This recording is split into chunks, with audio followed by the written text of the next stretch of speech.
name of our Lord and our Savior, Lord Jesus Christ. ಸಾಯಂಕಾಲದ ವಂದನೆಗಳು ಮತ್ತು ಕರ್ತನಾಗಿರುವ ಯೇಸು ಕ್ರಿಸ್ತನ ಹೆಸರಿನಲ್ಲಿ ನಿಮ್ಮೆಲ್ಲರಿಗೂ ಸಹ ನಾನು ವಂದಿಸುತ್ತೇನೆ. It is again a privilege for us to be able to go back and read from God's word. ನಾವು ಹಿಂದಿರುಗಿ ದೇವರ ವಾಕ್ಯದಿಂದ ಓದುವ ಹಾಗೆ ಈ ಒಂದು ಅವಕಾಶವು ನಮ್ಮ ಜೀವನದಲ್ಲಿ ಅದು ಒಂದು ಭಾಗ್ಯವಾಗಿದೆ. We have been going through some studies out of the book of Nehemiah. ನಾವು ನೆಹೆಮೀಯನ ಗ್ರಂಥದಿಂದ ನಾವು ಅಧ್ಯಯನವನ್ನು ನಾವು ನಡೆಸುತ್ತಿದ್ದೇವೆ. And we said that we will look at least 4 aspects out of this book, and that is again time permitting. ಈ ಒಂದು ಪುಸ್ತಕದಿಂದ ಕನಿಷ್ಠ ಪಕ್ಷ 4 ಅಂಶಗಳನ್ನು ನಾವು ನೋಡಬೇಕೆಂಬುದಾಗಿ ನಾವು ತೀರ್ಮಾನ ಮಾಡಿದೆವು. ಆದರೆ ಕರ್ತನ ಚಿತ್ತ ಮತ್ತು ಸಮಯದ ಮೇಲೆ ಅದರ ಆಧಾರಗೊಂಡಿದೆ.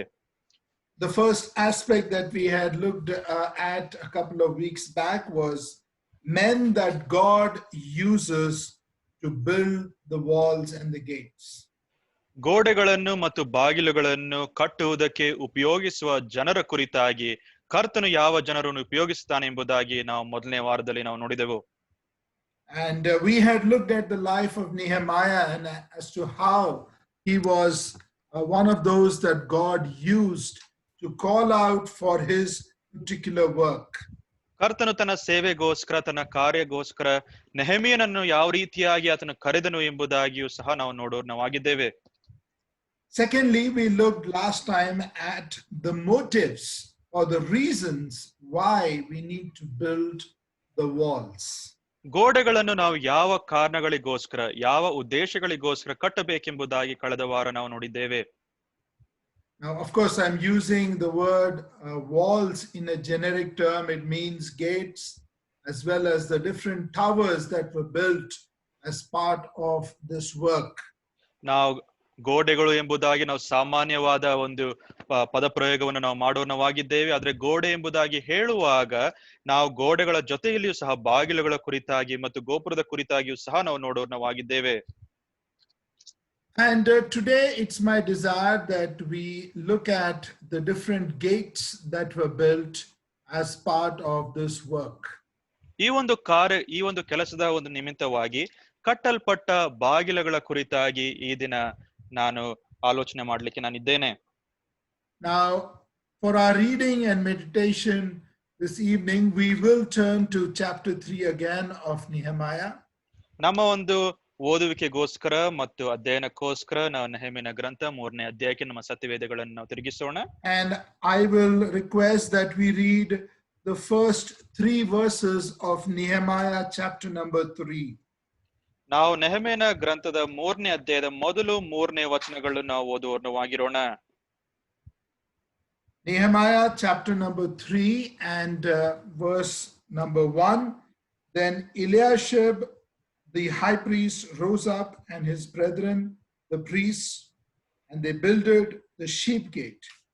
They sanctified it and set up the doors of it, even unto the tower of Mia. They sanctified it unto the tower of Hananeel. Verse 2.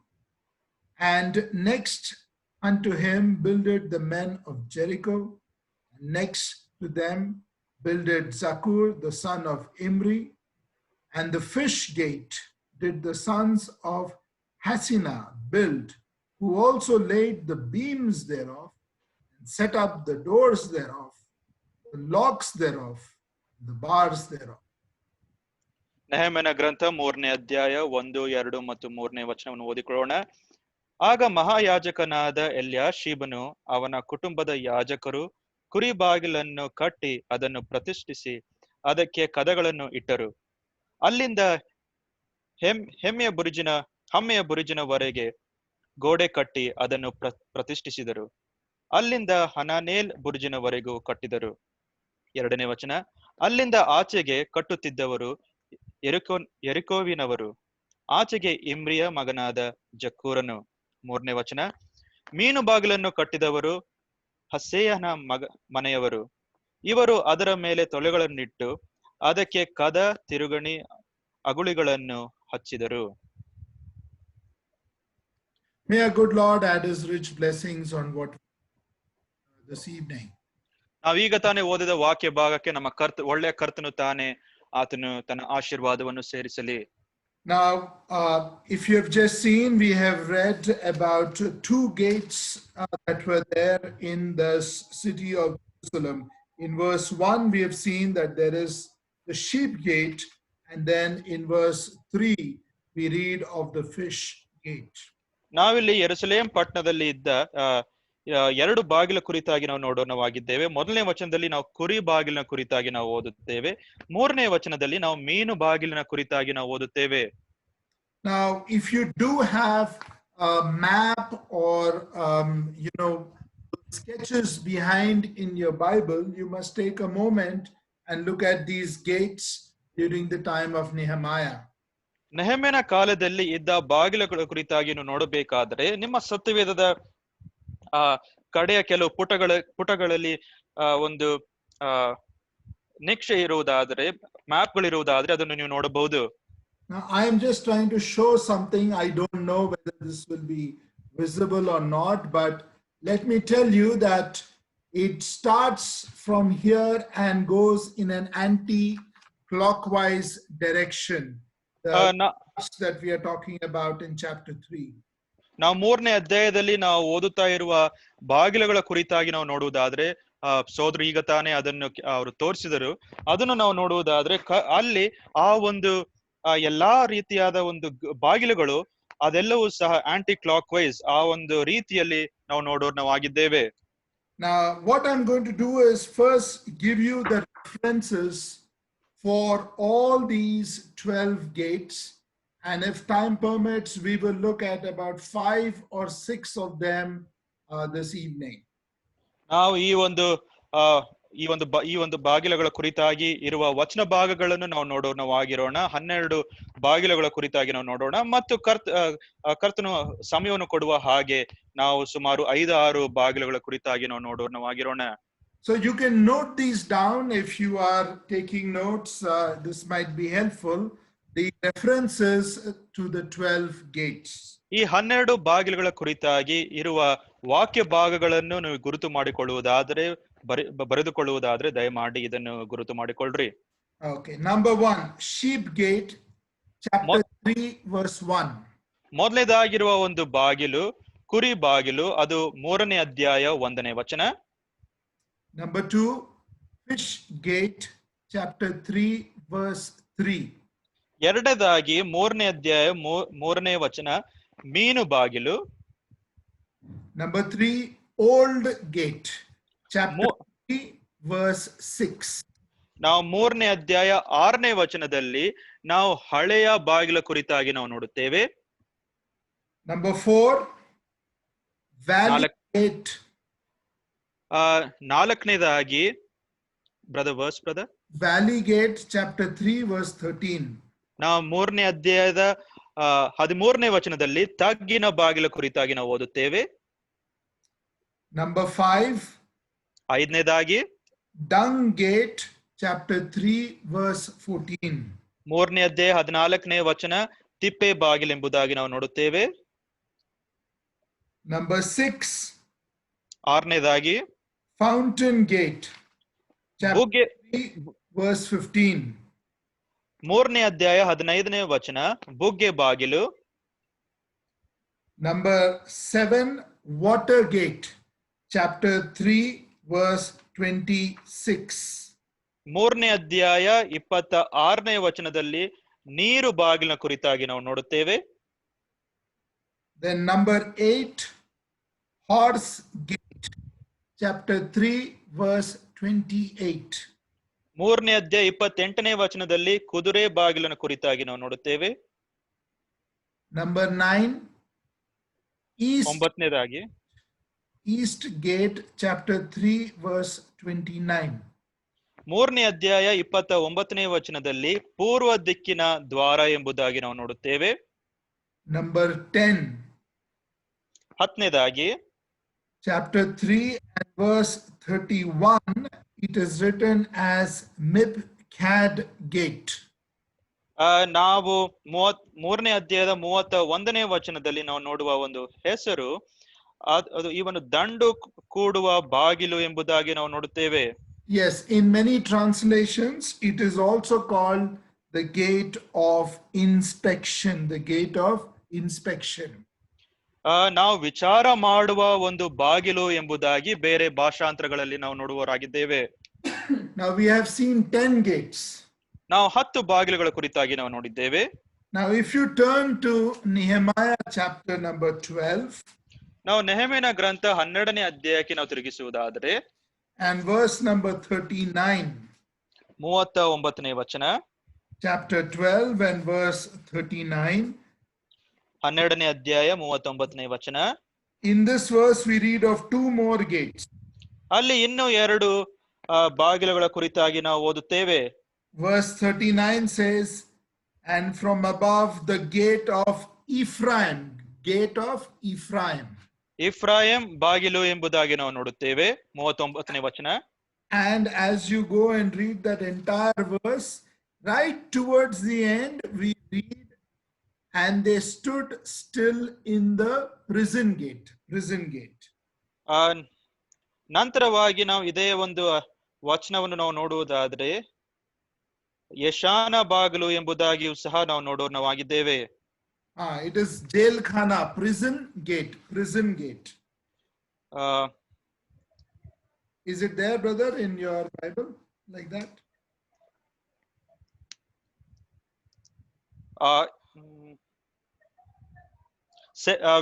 ಸೆರೆಮನೆಯ ಬಾಗಿಲು ಎಂಬುದಾಗಿ ನಾವು ನೋಡುತ್ತೇವೆ. Prison gate. Yes, prison gate. So these are the 12 gates that we have mentioned in the book of Nehemiah. ನಾವು ನೆಹೆಮೀಯನ ಗ್ರಂಥದಲ್ಲಿ ನೋಡುವ 12 ಬಾಗಿಲುಗಳನ್ನು ಇಲ್ಲಿ ನಾವು ನೋಡಿದ್ದೇವೆ. Now some of these gates over a period of time the names have changed. ಮತ್ತು ಈ ಒಂದು ಬಾಗಿಲುಗಳಲ್ಲಿ ಕಾಲಾಂತರದಲ್ಲಿ ಇದರ ಒಂದು ಹೆಸರು ಅದು ಬದಲಾಗಿದೆ. But this evening my desire is that we should look at some of these gates and the spiritual lesson that we can get out of these gates. ನಾವು ಈ ಒಂದು ಬಾಗಿಲುಗಳಿಂದ ನಾವು ಕೆಲವು ಬಾಗಿಲುಗಳನ್ನು ನಾವು ನೋಡಿ ಅದರಿಂದ ಬರುವ ಆತ್ಮೀಕ ಅರ್ಥಗಳನ್ನು ಮತ್ತು ಪಾಠಗಳನ್ನು ಕಲಿಯೋಣವಾಗಿರೋಣ. Now it is very interesting that we start from chapter 3 and verse 1 with the sheep gate. ನಾವು 3ನೇ ಅಧ್ಯಾಯದ 1ನೇ ವಚನದಲ್ಲಿ ಕುರಿ ಬಾಗಿಲಿಂದ ನಾವು ಪ್ರಾರಂಭ ಮಾಡೋಣವಾಗಿದ್ದೇವೆ. And chapter 3 verse 32, the last verse ends with the sheep gate. ಮತ್ತು 3ನೇ ಅಧ್ಯಾಯದ ಕಡೆಯ ಒಂದು ವಚನದಲ್ಲಿ ನಾವು ಪುನಃ ಈ ಕುರಿ ಬಾಗಿಲಿನ ಕುರಿತಾಗಿ ನಾವು ಓದುವವರಾಗಿದ್ದೇವೆ. Now let us read once again verse number 1, chapter 3 verse 1. ನಾವು 3ನೇ ಅಧ್ಯಾಯದ 1ನೇ ವಚನವನ್ನು ನಾವು ಪುನಃ ನಾವು ಓದಿಕೊಳ್ಳೋಣ. It says, and Eliashib the high priest rose up with his brethren the priests, and they builded the sheep gate. ಆಗ ಮಹಾಯಾಜಕನಾದ ಎಲ್ಯಾಷೀಬನು ಅವನ ಕುಟುಂಬದ ಯಾಜಕರು ಕುರಿ ಬಾಗಿಲನ್ನು ಕಟ್ಟಿದರು. Now, you know, there is an old English saying that charity begins at home. That means any good work, you have to start first from your own house. ಆಂಗ್ಲ ಭಾಷೆಯಲ್ಲಿ ಒಂದು ಗಾದೆ ಮಾತು ಈ ರೀತಿಯಾಗಿ ಉಂಟು, ಯಾವುದಾದ್ರೂ ಒಳ್ಳೆ ಕಾರ್ಯ ಮಾಡಬೇಕಾದ್ರೆ ಅದು ಪ್ರಾರಂಭವಾಗುವುದು ಮನೆಯಲ್ಲಿಯೇ ಎಂಬುದಾಗಿ ಒಂದು ಮಾತು ಉಂಟು. Before we preach and teach to others, ನಾವು ಇತರರಿಗೆ ಪ್ರಸಂಗ ಮಾಡುವುದಕ್ಕಿಂತ ಮುಂಚೆ, ಬೋಧನೆ ಮಾಡುವುದಕ್ಕಿಂತ ಮುಂಚೆ, it is always good to introspect and see our own lives. ನಾವು ನಿಜವಾಗಿಯೂ ನಾವು ನಮ್ಮ ಜೀವನಗಳನ್ನು ನಾವು ನೋಡಿ ನಮ್ಮ ವೈಯಕ್ತಿಕವಾದ ಕೌಟುಂಬಿಕ ಜೀವನವನ್ನು ಮೊದಲನೇದಾಗಿ ಪರೀಕ್ಷಿಸಿಕೊಳ್ಳುವವರಾಗಿರಬೇಕು. Now in those days the priests were the ones who were the leaders and they would guide the people. ಆ ದಿನದಲ್ಲಿ ಯಾಜಕರು ಅವರು ನಾಯಕರಾಗಿದ್ದು ಅಲ್ಲಿದ್ದ ಜನರಿಗೆ ಮಾರ್ಗದರ್ಶನ ಕೊಡುವವರಾಗಿದ್ದರು. They had a responsibility to not just oversee the work in the temple, but they were also supposed to teach the word of God. ದೇವಾಲಯದಲ್ಲಿ ಅಲ್ಲಿರುವ ಎಲ್ಲಾ ಮೇಲ್ವಿಚಾರಕ್ಕೆ ಸಂಗತಿಗಳನ್ನು ಮಾಡುವುದು ಮಾತ್ರವಲ್ಲದೆ ಅವರು ಬೋಧನೆ ಮಾಡುವವರು ಸಹ ಆಗಿರಬೇಕಾಗಿತ್ತು. Now what does the sheep gate remind us of? ನಾವು ಕುರಿ ಬಾಗಿಲು ಎಂಬುದಾಗಿ ಹೇಳುವಾಗ ನಮಗೆ ಜ್ಞಾಪಕಪಡಿಸುವ ಸಂಗತಿ ಆದರೂ ಏನು? Now if you later on look at a map or a sketch of this city of Jerusalem, the sheep gate was towards the north of Jerusalem. ನಾವು ಮ್ಯಾಪ್ ಅನ್ನು ನಾವು ನೋಡುವುದಾದ್ರೆ ಈ ಒಂದು ಯೆರೂಸಲೇಮ್ ಪಟ್ಟಣದ ಉತ್ತರ ಭಾಗದಲ್ಲಿ ನಾವು ಈ ಒಂದು ಕುರಿ ಬಾಗಿಲ ಕುರಿತಾಗಿ ನಾವು ನೋಡುವವರಾಗಿದ್ದೇವೆ. It was very close also to the temple where the sacrifices were made. ಮತ್ತು ಈ ಒಂದು ಯಜ್ಞಗಳನ್ನು ಸಮರ್ಪಿಸುವ ಸ್ಥಳಕ್ಕೆ ತುಂಬಾ ಹತ್ತಿರವಾಗಿತ್ತು. And it is very nice to see that the priests, they were involved, the high priest and the priests as leaders, they were involved in the construction of the sheep gate. ಯಾಜಕರು ಮತ್ತು ಮಹಾಯಾಜಕರು ಈ ಒಂದು ಕುರಿ ಬಾಗಿಲಿನ ಒಂದು ಕಟ್ಟುವಿಕೆಯಲ್ಲಿ ಅವರ ಒಂದು ಜವಾಬ್ದಾರಿಕೆ ಇತ್ತು ಎಂಬುದಾಗಿ ನಾವು ನೋಡೋಣವಾಗಿದ್ದೇವೆ. Now most probably the sacrifices, the sheep for the sacrifices, the animals came through the sheep gate and they were checked and inspected and taken into the temple to be sacrificed. ಮತ್ತು ಈ ಒಂದು ಕುರಿ ಬಾಗಿಲಿನ ಮುಖಾಂತರ ಯಜ್ಞಕ್ಕೆ ಸಮರ್ಪಿಸಬೇಕಾದ ಪ್ರಾಣಿಗಳನ್ನು ಅವರು ತರುವವರಾಗಿದ್ದರು. Now it is interesting to notice that this actually reminds us of a larger sacrifice which will take place many years later. ಅನೇಕ ವರ್ಷಗಳ ನಂತರ ಒಂದು ತುಂಬಾ ಉನ್ನತವಾದ ಒಂದು ಯಜ್ಞದ ಸಮರ್ಪಿಸುವಿಕೆಯ ಕುರಿತಾಗಿ ಇದು ಒಂದು ಚಿತ್ರಣವಾಗಿ ಉಂಟು. Now a lot of people say that all this incident took place between 445 to 450 BC. ಕ್ರಿಸ್ತ ಪೂರ್ವ 445ರಿಂದ 450 ಇಸ್ವಿಯ ಕಾಲಾಂತರದಲ್ಲಿ ಈ ಘಟನೆಗಳು ಆಯಿತು ಎಂಬುದಾಗಿ ಜನರು ಹೇಳುತ್ತಾರೆ. So maybe after 450 years, in the truest sense, the prophecy was fulfilled. The prophecy of the true sacrifice which happened, that is what the sheep gate speaks about.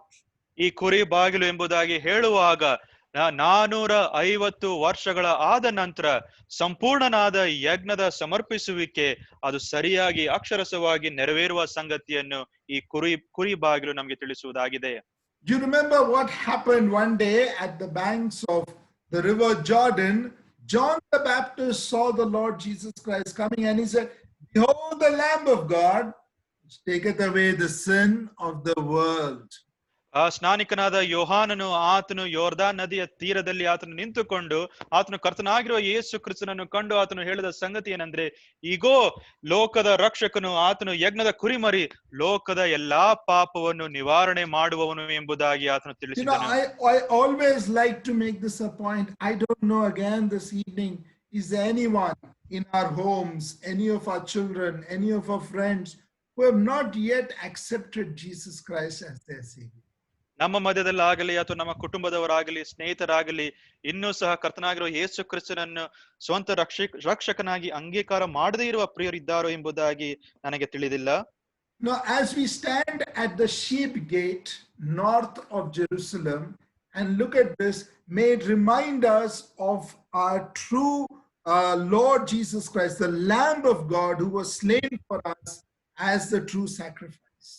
ಈ ಕುರಿ ಬಾಗಿಲು ಅದು ಯೆರೂಸಲೇಮ್ ಪಟ್ಟಣದ ಉತ್ತರ ಭಾಗದಲ್ಲಿ ಉತ್ತರ ದಿಕ್ಕಿನಲ್ಲಿ ಇದ್ದ ಒಂದು ಬಾಗಿಲು.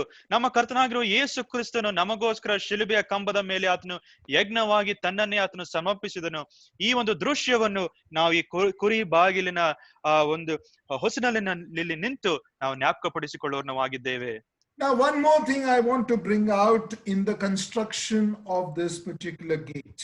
ಈ ಒಂದು ಕುರಿ ಬಾಗಿಲು ಕಟ್ಟುವಿಕೆಯಲ್ಲಿ ಇನ್ನೊಂದು ಅಂಶವನ್ನು ನಿಮ್ಮ ಮುಂದೆ ನಾನು ತರುತ್ತೇನೆ. See, when we read verse number 1, we find that Eliashib and his brethren, the priests, they builded the sheep gate, they sanctified it, they set up the doors of it, even unto the tower of Mia, they sanctified it unto the tower of Hananeel. ನಾವು ಆಗ ಮಹಾಯಾಜಕನಾದ ಎಲ್ಯಾಷೀಬನು ಅವನ ಕುಟುಂಬದ ಯಾಜಕರು ಕುರಿ ಬಾಗಿಲನ್ನು ಕಟ್ಟಿ ಅದನ್ನು ಪ್ರತಿಷ್ಠಿಸಿ ಅದಕ್ಕೆ ಕದಗಳನ್ನು ಇಟ್ಟರು. ಅಲ್ಲಿಂದ ಹಮ್ಮೆಯ ಬುರುಜಿನವರೆಗೆ ಗೋಡೆ ಕಟ್ಟಿ ಅದನ್ನು ಪ್ರತಿಷ್ಠಿಸಿದರು. ಅಲ್ಲಿಂದ ಹನನೇಲ್ ಬುರುಜಿನವರೆಗೂ ಕಟ್ಟಿದರು. Dear ones, just mark that word. They set up the doors of it. ಕುರಿ ಬಾಗಿಲನ್ನು ಕಟ್ಟಿ ಎಂಬುದಾಗಿರುವ ಕದಗಳನ್ನು ಇಟ್ಟರು ಎಂಬುದಾಗಿರುವ ಸಂಗತಿಯನ್ನು ಆ ಒಂದು ವಚನವನ್ನು ಗುರುತು ಮಾಡಿಕೊಳ್ಳ್ರಿ. Now let's come to verse 3 for a minute. Verse 3 of the same chapter. ಅದೇ ಅಧ್ಯಾಯದ 3ನೇ ವಚನಕ್ಕೆ ಒಂದು ನಿಮಿಷ ನಾವು ಬರೋಣ. Now let us look at what are the things that were built for the fish gate. ಮೀನು ಬಾಗಿಲಿಗೋಸ್ಕರ ಬೇಕಾದ ಸಾಮಗ್ರಿಗಳು ಏನಾಗಿತ್ತು ಎಂಬುದಾಗಿ ನಾವು ನೋಡಿಕೊಳ್ಳೋಣ. It says, but the fish gate did the sons of Hasina build, who also laid the beams thereof, and set up the doors thereof, the locks thereof, and the bars thereof. ಮೀನು ಬಾಗಿಲನ್ನು ಕಟ್ಟಿದವರು ಹಸೇಯನ ಮನೆಯವರು. ಇವರು ಅದರ ಮೇಲೆ ತೊಲೆಗಳನ್ನಿಟ್ಟು ಅದಕ್ಕೆ ಕದ, ತಿರುಗಣಿ, ಅಗುಳಿಗಳನ್ನು ಹಚ್ಚಿದರು. See, there is a difference between what was done for the ship gate and the fish gate. ನಾವು ಕುರಿ ಬಾಗಿಲಿಗೆ ನಾವು ಈ ಒಂದು ಮೀನು ಬಾಗಿಲನ್ನು ನಾವು ಹೋಲಿಸಿ ನೋಡುವುದಾದರೆ ಅಲ್ಲಿ ಮಾಡಿದ ಒಂದು ಕಾರ್ಯ ಬೇರೆಯಾಗಿತ್ತು, ಮೀನು ಬಾಗಿಲಿಗೆ ಮಾಡಿದ ಕಾರ್ಯಗಳು ಬೇರೆಯಾಗಿತ್ತು. And you will find that this kind of a distinction is there almost for many of the other gates that were built or repaired. ಮತ್ತು ಅಲ್ಲಿಂದ ಕಟ್ಟಿದ ಬೇರೆ ಬಾಗಿಲುಗಳಿಗೆ ನಾವು ಹೋಲಿಸಿ ನಾವು ನೋಡುವುದಾದ್ರೆ ಈ ರೀತಿಯಾದ ಒಂದು ವ್ಯತ್ಯಾಸಗಳನ್ನು ನಾವು ಕಾಣಬಹುದು. If you look at verse 6 of the same chapter, ಅದೇ ಅಧ್ಯಾಯದ 6ನೇ ಒಂದು ವಚನವನ್ನು ನಾವು ನೋಡುವುದಾದರೆ, we read of the old gate. ನಾವಲ್ಲಿ ಹಳೆಯದು ಎಂಬ ಬಾಗಿಲ ಕುರಿತಾಗಿ ನಾವು ನೋಡುತ್ತೇವೆ. Again over there we read that they laid the beams thereof and set up the doors thereof and the locks thereof and the bars thereof. ಅಲ್ಲಿ ಪುನಃ ನಾವು ಓದುವ ಸಂಗತಿ ಅಂದ್ರೆ ಇವರು ಅದರ ಮೇಲೆ ತೊಲೆಗಳನ್ನಿಟ್ಟು ಅದಕ್ಕೆ ಕದ, ತಿರುಗಣಿ, ಅಗುಳಿಗಳನ್ನು ಹಚ್ಚಿದರು. Dear ones, have you ever thought about this, that why is it that when it was the sheep gate it had only doors? We don't read of the beams and the locks, the bars.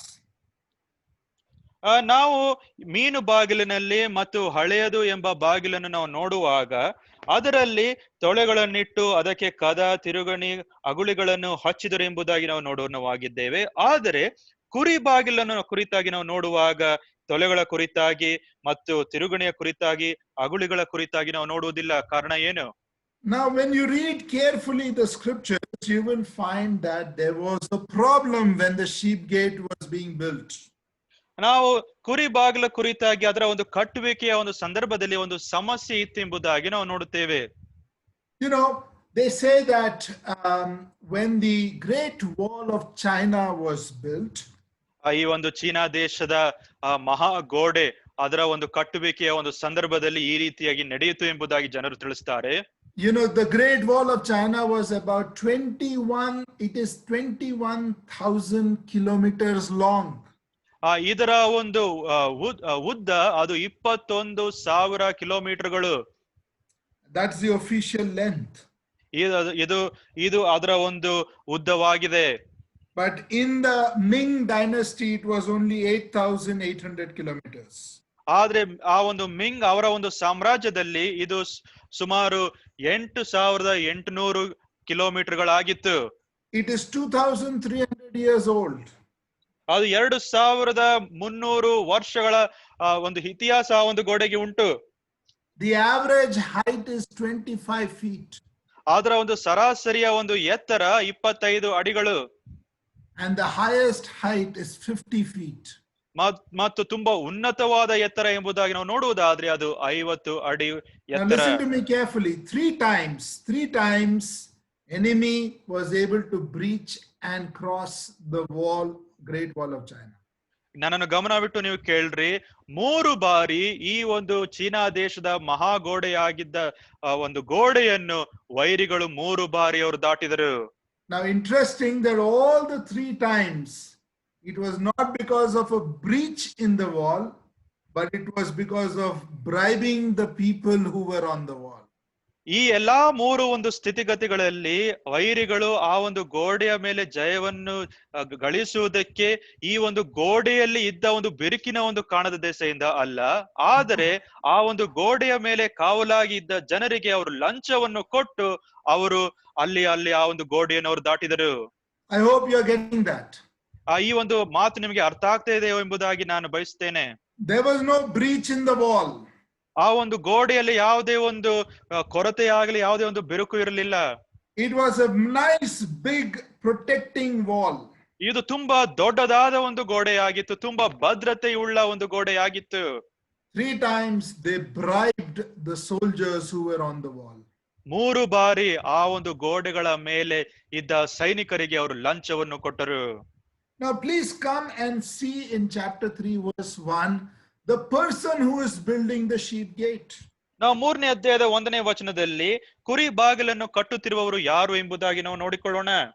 Now you read about Eliashib, who is the high priest. ನಾವಿಲ್ಲಿ ಮಹಾಯಾಜಕನಾದ ಎಲ್ಯಾಷೀಬನು ಎಂಬುದಾಗಿ ನಾವು ನೋಡುತ್ತೇವೆ. You might believe that a high priest will be a person who is dedicated to the work of God. ಮಹಾಯಾಜಕನು ಎಂಬುದಾಗಿ ಹೇಳುವಾಗ ಆತನು ದೇವರ ಕೆಲಸಕ್ಕೆ ಆತನು ತನ್ನನ್ನೇ ಪ್ರತಿಷ್ಠಿಸಿದ್ದಾನೆ ಎಂಬುದಾಗಿ ನಾವು ನಂಬಬಹುದು. Now come to chapter 4 and verse 1. 4ನೇ ಅಧ್ಯಾಯದ 1ನೇ ವಚನಕ್ಕೆ ನಾವು ಈಗ ಬರೋಣ. It says, but it came to pass that when Sanballat heard that we builded the wall, he was wroth and took great indignation and mocked the Jews. 4ನೇ ಅಧ್ಯಾಯ 1ನೇ ವಚನ, ನಾವು ಪೌಳಿ ಗೋಡೆಯನ್ನು ಕಟ್ಟುತ್ತಿದ್ದ ಸುದ್ದಿಯು ಸನ್ಬಾಲಟನಿಗೆ ಮುಟ್ಟಿದಾಗ ಅವನು ಬಲು ಹೊಟ್ಟೆ ಕಿಚ್ಚು ಸಿಟ್ಟು ಉಳ್ಳವನಾಗಿದ್ದನು. Yes. You come to verse 3 of chapter 4. 4ನೇ ಅಧ್ಯಾಯದ 3ನೇ ವಚನಕ್ಕೆ ಬನ್ರಿ. Now Tobiah the Ammonite was by him. ಅವನ ಬಳಿಯಲ್ಲಿ ನಿಂತಿದ್ದ ಅಮೋನಿಯನಾದ ಟೋಬಿಯನು. Tobiah was also with him. ಟೋಬಿಯನು ಸಹ ಆತನೊಟ್ಟಿಗಿದ್ದನು. These were the enemies of the Jewish people. ಇವರು ಈ ಒಂದು ಯಹೂದ್ಯ ಜನರ ಒಂದು ವೈರಿಗಳಾಗಿ ಅವರಿದ್ದರು. When you come to chapter 12 of the same chapter, chapter 12, sorry, chapter 13 of the same book, ಅದೇ ಅಧ್ಯಾಯದ 13ನೇ ಅಧ್ಯಾಯಕ್ಕೆ ನಾವು ಬರುವುದಾದರೆ chapter 13 and look at verse 4. 4ನೇ ವಚನ ನೋಡ್ರಿ. Now if you do have a pen or a highlighter, you must mark these out. ನಿಮ್ಮಲ್ಲಿ pen ಇರುವುದಾದ್ರೆ, highlighter ಇರುವುದಾದ್ರೆ ದಯಮಾಡಿ ಗುರುತು ಮಾಡಿಕೊಳ್ಳ್ರಿ. Chapter 13 verse 4. 13ನೇ ಅಧ್ಯಾಯ 4ನೇ ವಚನ. And before this, Eliashib the priest, having the oversight of the chamber of the house of our God, was allied unto Tobiah. Verse 5 also you can read later, but let us just read verse 4. He was allied unto Tobiah. 4ನೇ ವಚನ ನೋಡ್ರಿ, 13ನೇ ಅಧ್ಯಾಯ 4ನೇ ವಚನ. ಇದಕ್ಕಿಂತ ಮೊದಲು ಯಾಜಕನಾದ ಎಲ್ಯಾಷೀಬನು ನಮ್ಮ ದೇವಾಲಯದ ಕೊಠಡಿಗಳ ಮೇಲ್ವಿಚಾರಕನಾಗಿ ನೇಮಿಸಲ್ಪಟ್ಟಿದ್ದನು. Who was Tobiah? ಟೋಬಿಯನು ಆತನು ಯಾರಾಗಿದ್ದನು? He was an Ammonite. ಆತನೊಬ್ಬ ಅಮೋನಿಯನು ಆತನಾಗಿದ್ದನು. You read this chapter 13. 13ನೇ ಅಧ್ಯಾಯವನ್ನು ನೀವು ಓದ್ರಿ. You will find that he was living in one of the chambers where the offering goods were to be kept in the temple. Tobiah started living there because of Eliashib the high priest. ಇಲ್ಲಿ ಯಾಜಕನಾದ ಎಲ್ಯಾಷೀಬನ ಕಾಣದ ದೆಸೆಯಿಂದ ಈ ಒಬ್ಬ ತೊಬಾಯನು ಆತನು ದೇವಾಲಯದ ಕೊಠಡಿಗಳ ಮೇಲ್ವಿಚಾರಕನಾಗಿ ಆತನು ನೇಮಿಸಲ್ಪಟ್ಟಿದ್ದನು. Now if this is not enough, I want to show you one more verse. Chapter 13 verse 28. ಇದು ಸಾಕಾಗದ ಇರುವುದಾದ್ರೆ ಇನ್ನೊಂದು ವಚನವನ್ನು ನಾನು ಪುನಃ ತೋರಿಸ್ತೇನೆ. 13ನೇ ಅಧ್ಯಾಯ 28ನೇ ವಚನ. Look at verse 28. It says, and one of the sons of Jodiah, the son of Eliashib, the high priest, was son-in-law to Sanballat the Horonite. Therefore I chased him from me.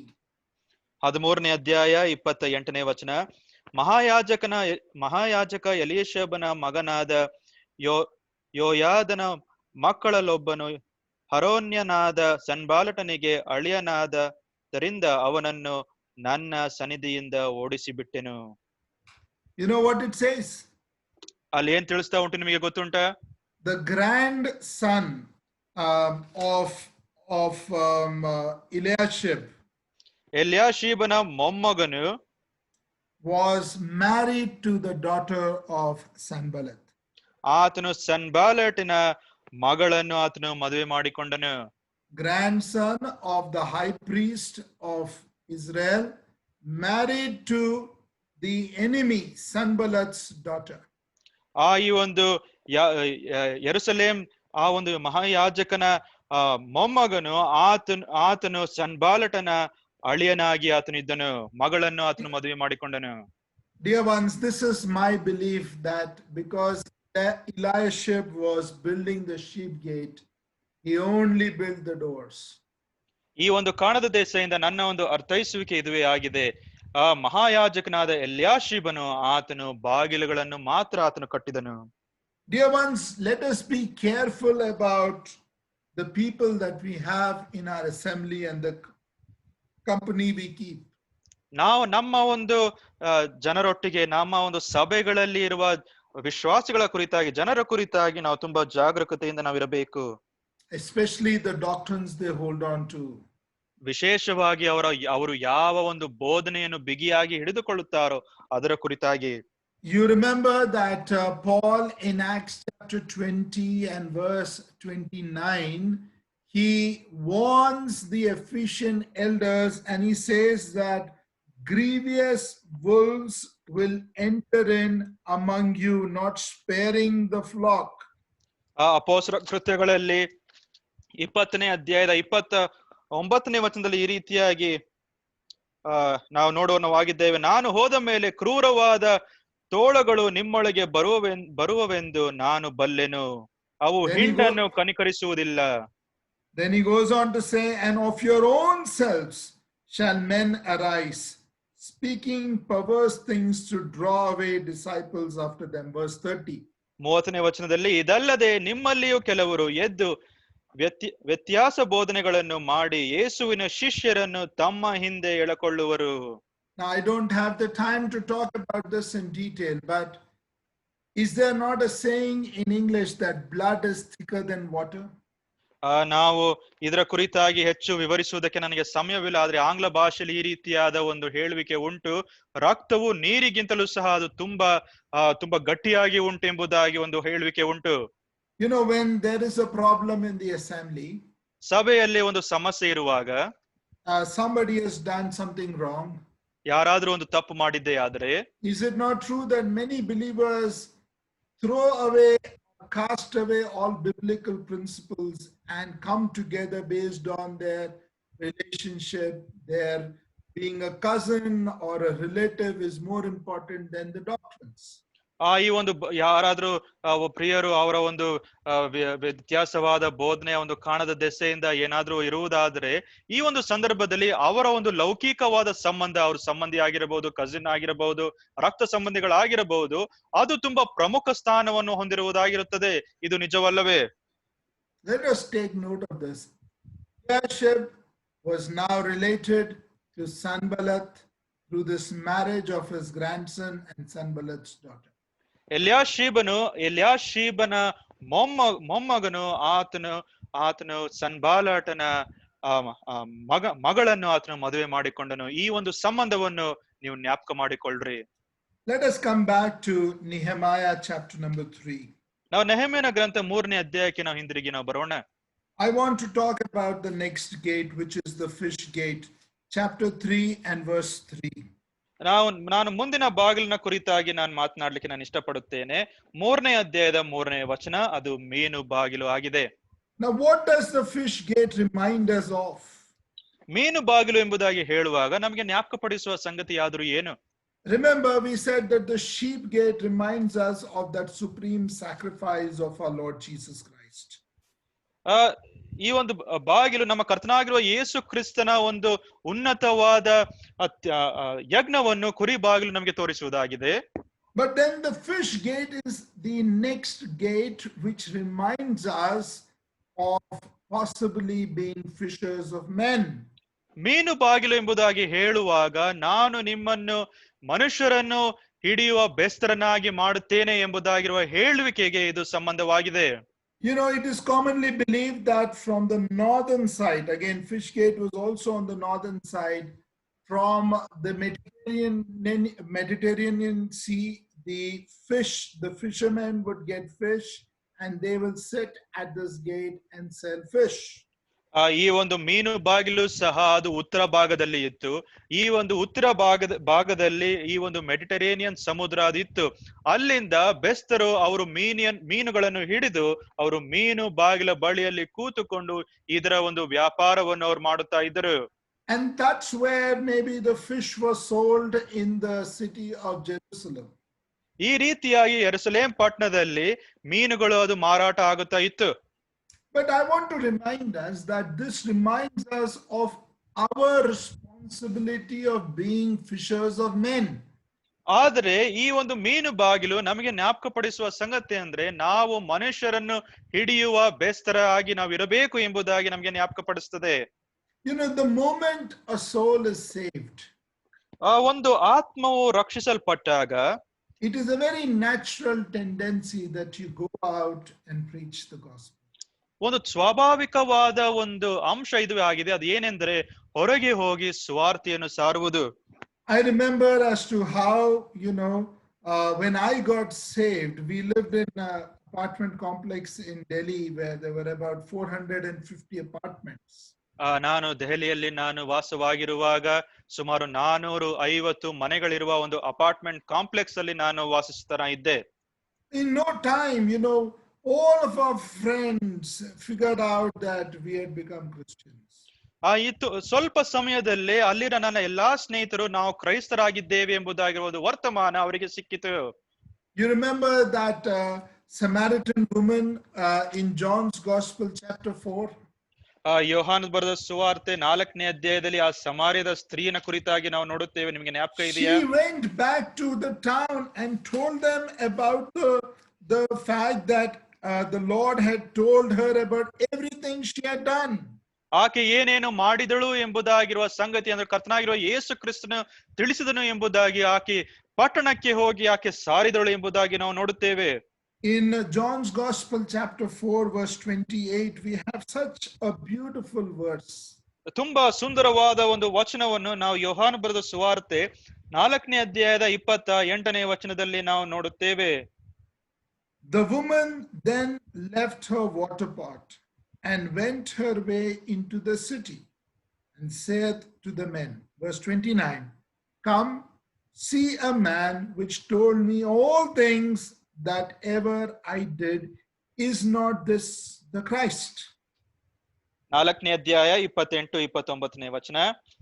ಆಗ ಆ ಹೆಂಗಸು ತನ್ನ ಕೊಡವನ್ನು ಅಲ್ಲೇ ಬಿಟ್ಟು ಊರೊಳಕ್ಕೆ ಹೋಗಿ ಜನರಿಗೆ, ಅಲ್ಲಿ ಒಬ್ಬನಿದ್ದಾನೆ, ನಾನು ಇದುವರೆಗೆ ಮಾಡಿದ್ದನ್ನೆಲ್ಲ ನನಗೆ ಹೇಳಿದನು, ಬಂದು ಅವನನ್ನು ನೋಡ್ರಿ, ಬರತಕ್ಕ ಕ್ರಿಸ್ತನು ಅವನೇ ಏನೋ ಎಂದು ಹೇಳಲು. Here once, you know, many people call John's Gospel the Gospel of 7 water pots. I don't know if you've heard that. ಈ ಒಂದು ಮಾತನ್ನು ನೀವು ಕೇಳಿದಿರೋ ಇಲ್ಲವೋ ಎಂಬುದಾಗಿ ನನಗೆ ಗೊತ್ತಿಲ್ಲ. ಆದರೆ ಯೋಹಾನನ ಸುವಾರ್ತೆಯನ್ನು ಪ್ರಿಯರು ಈ ರೀತಿಯಾಗಿ ಅವರು ತಿಳಿಸುವವರು ಆಗಿದ್ದಾರೆ. ಈ ಒಂದು 7 ಕೊಡಗಳು ಇರುವ ಒಂದು ಪುಸ್ತಕ ಎಂಬುದಾಗಿ ಅವರು ತಿಳಿಸುತ್ತಾರೆ. Now, I'm not saying that because I like the number 7. ನನಗೆ ಈ ಒಂದು 7 ಸಂಖ್ಯೆ ನನಗೆ ಇಷ್ಟ ಎಂಬುದಾಗಿರುವ ಕಾರಣದ ದೆಸೆಯಿಂದ ನಾನು ತಿಳಿಸ್ತಾ ಇಲ್ಲ. You come to chapter 2 of John's Gospel and verse 6. ನಾವು ಯೋಹಾನ ಬರೆದ ಸುವಾರ್ತೆ 2ನೇ ಅಧ್ಯಾಯದ 6ನೇ ವಚನ ನಾವು ನೋಡುವುದಾದರೆ, it says, and there were set there 6 water pots of stone. ಅಲ್ಲಿ 2-3 ಕೊಳಗ ನೀರು ಹಿಡಿಯುವ 6 ಕಲ್ಲಿನ ಬಾನೆಗಳನ್ನು ಅಲ್ಲಿ ಇಟ್ಟಿದ್ದವು. Chapter 2 has 6 water pots. 6ನೇ ಅಧ್ಯಾಯದಲ್ಲಿ ನಾವು 6 ಬಾನೆಗಳ ಕುರಿತಾಗಿ ನಾವು ನೋಡುತ್ತೇವೆ. Chapter 7 has 1 water pot. 7ನೇ ಅಧ್ಯಾಯದಲ್ಲಿ Chapter 4 has 1 water pot. 4ನೇ ಅಧ್ಯಾಯದಲ್ಲಿ 1 ಕೊಡವನ್ನು ನಾವು ನೋಡುತ್ತೇವೆ. If you go to the Greek, you will find that the same word has been used for water pot. ನಾವು ಗ್ರೀಕ್ ಭಾಷೆಯನ್ನು ನಾವು ನೋಡುವುದಾದ್ರೆ ಅಲ್ಲಿ ಕೊಡಗಳಿಗೆ ಒಂದೇ ಪದ ಪ್ರಯೋಗ ಉಪಯೋಗಿಸುವುದನ್ನು ನಾವು ನೋಡುತ್ತೇವೆ. That's why we read 6 plus 1 is 7 water pots. ಈ ಒಂದು ಕಾರಣದ ದೆಸೆಯಿಂದ 6 + 1 ಎಂಬುದಾಗಿ ಹೇಳುವಾಗ 7 ಕೊಡಗಳ ಸುವಾರ್ತೆ. But I want to talk a little bit about the Samaritan woman. ಆದ್ರೆ ನಾನು ಈ ಸಮಾರ್ಯ ಸ್ತ್ರೀಯ ಕುರಿತಾಗಿ ನಾನು ಕೆಲವು ಅಂಶಗಳನ್ನು ತಿಳಿಸುವುದಕ್ಕೆ ನಾನು She ಇಷ್ಟವುಳ್ಳವನಾಗಿದ್ದೇನೆ. threw up an invitation and said, "Come see a man which told me all things that ever I did." ಬಂದು ಅವನನ್ನು ನೋಡ್ರಿ, ಅಲ್ಲಿ ಒಬ್ಬ ಇದ್ದಾನೆ, ನಾನು ಇದುವರೆಗೆ ಮಾಡಿದ್ದನ್ನೆಲ್ಲ ನನಗೆ ಹೇಳಿದನು. And it says in verse 30, 30ನೇ ವಚನದಲ್ಲಿ ಈ ರೀತಿಯಾಗಿ ನಾವು ಓದುತ್ತೇವೆ. then they went out of the city and came unto him. ಆತನ ಬಳಿಗೆ ಬರುವುದಕ್ಕೆ ಊರೊಳಗಿಂದ ಹೊರಟರು. You remember the words of Apostle Paul? ಅಪೊಸ್ತಲ ಪೌಲನ ಮಾತುಗಳು ನಿಮಗೆ ಜ್ಞಾಪಕ ಇದೆಯಾ? In Romans, he talks about it. ರೋಮಾಪುರದವರಿಗೆ ಬರೆದ ಪತ್ರಿಕೆಯಲ್ಲಿ ಅದರ ಕುರಿತಾಗಿ ಆತನು ಮಾತನಾಡುತ್ತಾನೆ. 3 very profound statements about preaching the gospel. ಸುವಾರ್ತೆಯ ಒಂದು ಪ್ರಸಂಗ ಮಾಡುವ ಸಂಗತಿಯಲ್ಲಿ ಮೂರು ತುಂಬಾ ಪ್ರಸಿದ್ಧವಾದ ಅಂಶಗಳನ್ನು ಆತನು ತಿಳಿಸ್ತಾನೆ. He says, I am a debtor. ನಾನು ಸಾಲಗಾರನು ಎಂಬುದಾಗಿ ತಿಳಿಸ್ತಾನೆ. He says, I am ready. ನಾನು ಸಿದ್ಧನಾಗಿದ್ದೇನೆ ಎಂಬುದಾಗಿ ತಿಳಿಸ್ತಾನೆ. And then he said, I am not ashamed. ಮತ್ತು ನನಗೆ ನಾಚಿಕೆ ಇಲ್ಲ ಎಂಬುದಾಗಿಯೂ ಸಹ ಆತನು ತಿಳಿಸ್ತಾನೆ. The Lord called the disciples and he made them fishers of men. ಕರ್ತನಾಗಿರುವ ಯೇಸು ಕ್ರಿಸ್ತನು ಆತನು ಬೆಸ್ತರನ್ನು ಕರೆದು ತನ್ನ ಶಿಷ್ಯರನ್ನು ಆತನು ಕರೆದು ಅವರಿಗೆ ಹೇಳಿದ ಮಾತು, ನಾನು ನಿಮ್ಮನ್ನು ಮನುಷ್ಯರನ್ನು ಹಿಡಿಯುವ ಬೆಸ್ತರನ್ನಾಗಿ ನಾನು ಮಾಡುತ್ತೇನೆ ಎಂಬುದಾಗಿ ಆತನು ತಿಳಿಸಿದನು. Actually, sometimes I think that we should never miss an opportunity of sharing the gospel. ನಾನು ಕೆಲವು ಬಾರಿ ಈ ರೀತಿಯಾಗಿ ನಾನು ಅಂದುಕೊಳ್ಳುತ್ತೇನೆ, ನಾವು ಸುವಾರ್ತೆಯನ್ನು ಸಾರುವುದಕ್ಕೆ ಎಂದೂ ಸಹ ನಾವು ಅವಕಾಶವನ್ನು ನಾವು ಕಳೆದುಕೊಳ್ಳದೇ ಇರಬೇಕು. You know, I am a fruit of somebody else's sharing the gospel. ಇನ್ಯಾರೋ ನನ್ನೊಟ್ಟಿಗೆ ಸುವಾರ್ತೆಯನ್ನು ಸಾರದ ಕಾಣದ ದೆಸೆಯಿಂದ ನಾನು ಆ ಒಂದು ಸುವಾರ್ತೆಯ ಫಲವಾಗಿ ನಾನು ಬಂದಿದ್ದೇನೆ. I had nothing to do with the God of the Bible, nothing to do with it. ಸತ್ಯವೇದದ ದೇವರ ಕುರಿತಾಗಿ ಅದರ ಕುರಿತಾಗಿರುವ ಯಾವುದೇ ಒಂದು ವ್ಯವಹಾರ ನನಗೆ ಇರಲಿಲ್ಲ. Nothing to do with him. ಆತನೊಡನೆ ಯಾವುದೇ ಒಂದು ವ್ಯವಹಾರ ನನಗೆ ಇರಲಿಲ್ಲ. But today my life is transformed because somebody took the initiative of sharing the gospel. ಆದ್ರೆ ಈ ದಿನ ನನ್ನ ಒಂದು ಜೀವನ ಅದು ಬದಲಾಗಿದೆ. ಕಾರಣ ಯಾಕಂದ್ರೆ ಯಾರೋ ಆ ಒಂದು ಜವಾಬ್ದಾರಿಕೆಯನ್ನು ತೆಗೆದುಕೊಂಡು ಸುವಾರ್ತೆಯನ್ನು ಸಾರುವುದಕ್ಕೆ ನನ್ನ ಬಳಿಗೆ ಬಂದರು. I am always reminded of those 4 lepers outside the city of Samaria. ಸಮಾರ್ಯದ ಪಾಳ್ಯದ ಹೊರಗೆ ಇದ್ದ 4 ಕುಷ್ಠರೋಗಿಗಳ ಕುರಿತಾಗಿರುವ ಒಂದು ಸಂಗತಿ ನನ್ನ ಜ್ಞಾಪಕಕ್ಕೆ ಬರುವುದುಂಟು. You remember the Syrians had taken hold of the city. ಸಿರಿಯಾದವರು ಆ ಒಂದು ಪಟ್ಟಣದ ಒಂದು ಎಲ್ಲಾ ಒಂದು ಆಡಳಿತವನ್ನು ಅಥವಾ ಎಲ್ಲಾ ಒಂದು ಸಂಗತಿಯನ್ನು ಅವರ ಒಂದು ವಶಕ್ಕೆ ಅವರು ತೆಗೆದುಕೊಂಡರು. And God had removed them because of a sound that they heard. The Syrians, they left their tents and they ran away. ಅವರ ಎಲ್ಲಾ ಒಂದು ಗುಡಾರಗಳನ್ನು ಬಿಟ್ಟು ಅವರು ಅಲ್ಲಿಂದ ಓಡಿ ಹೋದರು ಎಂಬುದಾಗಿ ನಾವು ನೋಡುತ್ತೇವೆ. On the one hand, you have problems in the city, famine. Outside, you have food that the Syrians have left in the camp. ಒಂದು ಬದಿಯಲ್ಲಿ ಅಲ್ಲಿ ಆಹಾರವಿಲ್ಲದೇ ಇರುವ ಒಂದು ಸ್ಥಿತಿಗತಿ ಉಂಟು. ಇನ್ನೊಂದು ಕಡೆಯಲ್ಲಿ ಸಿರಿಯಾದವರು ಬಿಟ್ಟು ಹೋದ ಆಹಾರದ ಕುರಿತಾಗಿ ನಾವು ನೋಡುತ್ತೇವೆ. And you find that they came and told in the city that there is food. ಅವರು ಬಂದು ಪಟ್ಟಣದಲ್ಲಿ ಈ ಒಂದು ವರ್ತಮಾನವನ್ನು ಅವರು ತಿಳಿಸಿದವರು ಅವರು ಆಗಿದ್ದರು. You know, with this COVID situation, believe me, things are only becoming worse. Sorry, brother. Can you come again? Worse. Can you please come again, brother? Things are only becoming worse. ಈ ಒಂದು COVID-19 ಈ ಒಂದು ಸೋಂಕಿನ ಕಾರಣದ ದೆಸೆಯಿಂದ ಇರುವ ಎಲ್ಲಾ ಒಂದು ಪರಿಸ್ಥಿತಿಯು ಅದು ಹೀನಾಯವಾದ ಸ್ಥಿತಿಗೆ ಅದು ಹೋಗುತ್ತಾ ಉಂಟು. You know, not only is it a health issue, ಆರೋಗ್ಯದ ಒಂದು ಸಮಸ್ಯೆ ಮಾತ್ರವಲ್ಲದೆ now it has become an issue of livelihood and economics.